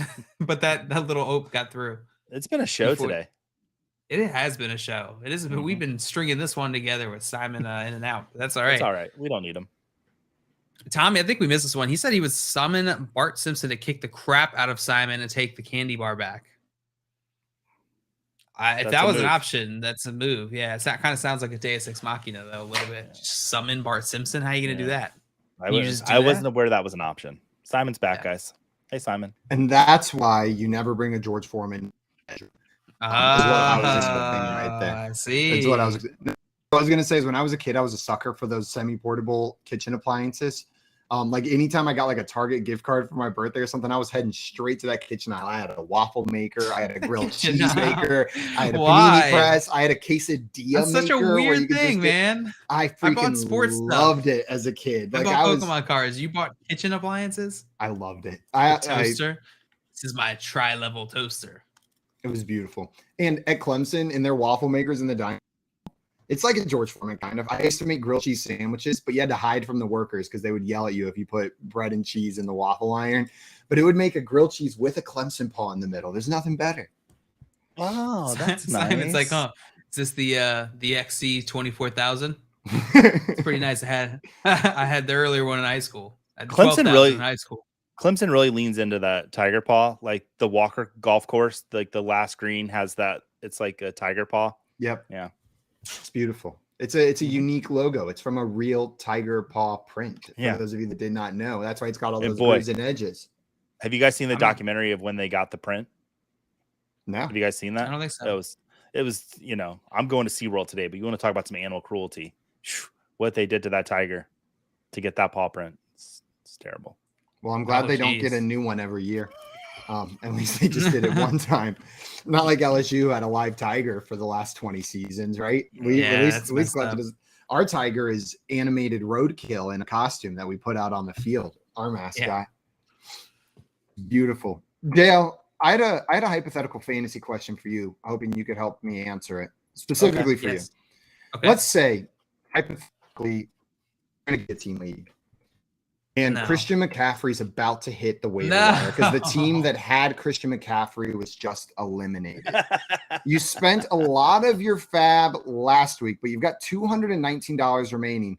That being said, your team is quite strong at running back and not quite as strong at wide receiver. You've got Joe Mixon, Saquon Barkley, and Josh Jacobs running back position. But CMC's clearly the best player. Are you just invest your money adding CMC and saying this is the best player makes my team better? Yeah. You think so? I am. Even if CMC type of player, man, that you're no longer really searching for the best running back. You're searching for you're in an elite tier of diamond searcher, Simon, where you're trying to find the players that can give you 30 to 40 points a week. Because there's only a certain tier of players who can reasonably do that week in, week out. And it doesn't matter what position they play. You're just looking for those diamonds. And then Josh Jacobs or Joe Mixon, sorry, you're on the bench. Yeah. The bench. Man, I've been going back and forth, and I think that's the move. I think I just have to blow all of that budget on CMC. But I'm looking at my roster, my wide receiver, Stephon Diggs, which I'm comfy with. But then it's Juju Smith-Schuster, who's injured. Allen Lazard, who did nothing this week. Looks like Christian Watson maybe taking a step up in that offense. Darnell Mooney, who's been better, but is in a low passing volume offense. And then it's Stephon Diggs kind of anchoring that core with Brandon Ayuk and Rondell Moore on the bench. Like, I am clearly weak at wide receiver, but the running backs are keeping me afloat. But I think you're right. It doesn't matter. Certain players transcend like what your positional needs are, and you just go after them. Now, if you wanted to play that strategy, Simon, where you wanted to just fade CMC this week and instead go after these second-rate guys, because everybody's going to be going after CMC, right? That diamond, he's shining. They're going to see it. They're going to want CMC like too. A diamond. So I know for a fact, Simon, that Mike Evans is also going to be on your waiver wire. Amongst some other wide receiver talent that wasn't too bad. Jalen Waddle, He's hitting the waiver wire. Oh, man. We're getting Robot Simon. Simon's going to have to come back in and tell us what the problem is going to be because we don't know. We have no idea. Joey, how are your fantasy matchups looking this week? Can we get a state of where you're at in your fantasy? So league? I almost did the breakdown this morning. I'm struggling a little bit. I'll be honest. So I'll talk with Scott Fishbowl because there's a lot of people in Scott Fishbowl. I need 13 wins to get into the playoffs for sure. I had a bad week. I am sitting at 11 wins and 9 losses. So I do need to both beat the median scoring and win this week. Matchups looking good though. I'm favored to win by like 40 points. So as long as my team doesn't poop the bed, and I got Joe Burrow back this week, I think I'm gonna make Scott Fishbowl playoffs, and I'm very excited about that. That's awesome. My home league, I talked about it yesterday. Very, very disappointed. 4-6, top scoring team in the league. It's bullshit. It truly is. Let's normalize meeting scoring because it only affects me this time. But it's going to be a tough road for me to make the playoffs. There's some teams that are sitting at 6-4, and at 4-6, I can still make it. I can make a 7-7 run, but it's going to be tough. How are your teams doing? Not so good in Scott Fishbowl. We just talked about I got chopped in Guillotine League. Unfortunate misstep by me with leaving Kyler Murray in my lineup this weekend. It happens, and we got Scott Fishbowl. I lost again. Not my this team in Scott Fishbowl, Joey, has just been one of my worst. And it's not like when I'm looking back, I'm like, you know what? The process was sound. It was just I had a lot of bad beats. Like all the players that I took bets on that were on the line, most of them did not pan out. Some of them did. Travis Etienne panned out. Brian Robinson panned out. Tyreek Hill, great, exactly what I expected. Cooper Kupp, pretty much exactly what I expected till now. Drake London has not worked out. Rondale Moore, not really, not until now. Starting to maybe now work out. Chris Olave worked out. That's a good one. Wan'Dale Robinson worked out, starting to work out now. But then Cam Akers, James Cook, Jerick McKinnon, Elijah Moore, Allen Robinson, Devontae Parker. All these guys were just bad bets, and they didn't pan out. So it's one of those years. It's okay. I'm over it. No. Are there any players you just? Oh, go ahead. That's to say, otherwise, I'm doing good. My teams are doing fantastic. Yeah, I feel like I've got a few that are just like, I think the Front Yard Fantasy League. I think I'm doing pretty well there. I've got a few that are just like really great, and then just everything else seems middle of the road. So it's hopefully I make playoffs in a lot of them. That'd be nice. Do you have any fantasy questions or topics you want to bring up here, Joey? Yeah. So go ahead. I was say before you do, Dustin said I made the playoffs in SFB 12 last week and had a crap game this week, so I'm dropping in season average. Oh no! You got this. Yeah, you got it. Let me make it. Welcome back, Simon. There he is. Thank you for welcoming me back. I appreciate it.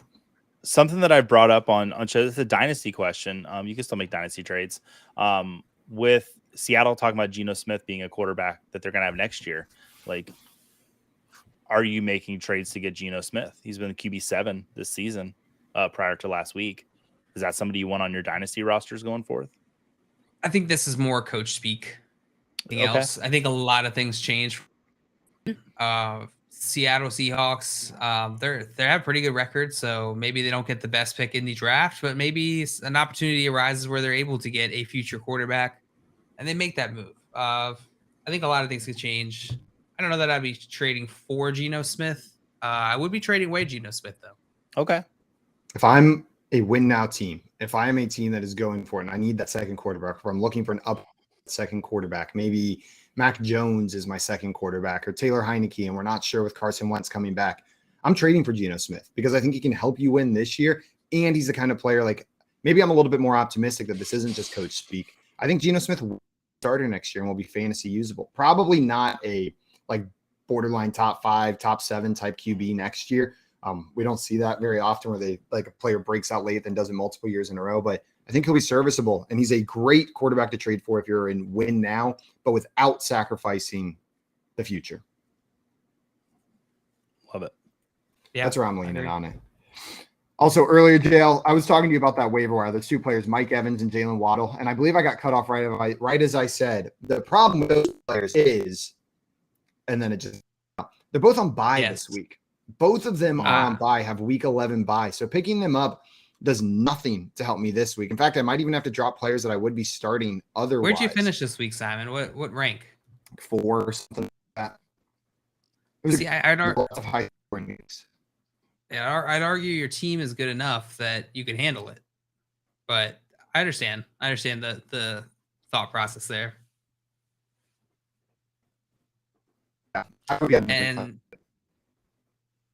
looks like we are losing Simon once again. Zahn here had a question for us. Yeah. Traded Swift, Pickens, Patterson, and got Higgins, Schultz, Rondale Moore. My running backs are Eckler, Josh Jacobs, Saquon Barkley. Wide receivers are Higgins, T. Higgins, Mike Williams, Gabe Davis, Rondale Moore. How does that make sense? Zach Ertz had a slip and fall in aisle 3. Yeah. So what do you think about this trade, Joey? Swift, Pickens, Patterson, and received Higgins, Schultz, and Rondale Moore. I love this trade for your team. Like, just to see what it did for your team to get you T. Higgins, and then, you lost Zach Ertz, and now you got Dalton Schultz, who I think is easily top 5 tight end rest of the season. Him and Dak Prescott, they're on the same page again. Let's go. This is a beautiful trade for your team. I like what you gave away because look what you still have. Your running backs, yeah, you gave away Swift, but you've got Eckler, Jacobs, and Barkley. Like, well done. This is a great trade for you. Yeah, I like it too. I think this is a decent trade, Zah. And Zach Ertz did have a slip and fall in aisle 3, out for the season, unfortunately, which sucks. Yeah, it sucks. But now you got Schultz, so that makes sense. Yeah. Joey, we faced off in one league. I noticed Jay had a home league that we are in, and we faced off against each other. You and I did? Or we are facing off against each other this week. Okay, let's look at the matchup. Tell me the name of it, so I want to look at it real quick. The Megan Invitational. The old Megan Invitational. Megan sent out the invites. Yes. We accepted the invites, and we are in the Megan Invitational. Yes. I got Jimmy Garoppolo. You got Tom Brady, Aaron Jones, Deonta Foreman. I don't have Tom Brady. Who am I going to have instead? Joe Burrow. I'm now favored to win. We'll have to go through this matchup later on this week. Absolutely. Guys, we want to thank you for listening into us this morning. Front Yard Fantasy Morning Show. We are here every single morning, 7 to 10 a.m. Stay tuned here on the Better Sports Network for Moose and Keith and Lunch Money, which is coming up. And also, if you haven't, head on over to Front Yard Fantasy on YouTube. Hit that subscribe button. Hang out with us. We're always putting out some fun content on there throughout the week. More games, more combos, more fun times, more goofs, more gaps. Joey? Yeah. What was the question you were going to bring up earlier? The fantasy question. Which question? Oh, it was the Geno Smith question. The Geno Smith question. Yeah, with the Dynasty. If you trust him in Dynasty. What do you got going on the rest of the day, JL? I got more shows. We got JJ Waiver Wire show later, which you can tune into on FanDuel. And then we got the game show coming on later. Perfect. I'm going to SeaWorld today, so it's going to be a great day. All right. Well, thank you, everyone, for tuning in. We'll be back tomorrow, 7 a.m. for the Front Yard Fantasy Morning Show. Bye-bye. Bye, everybody.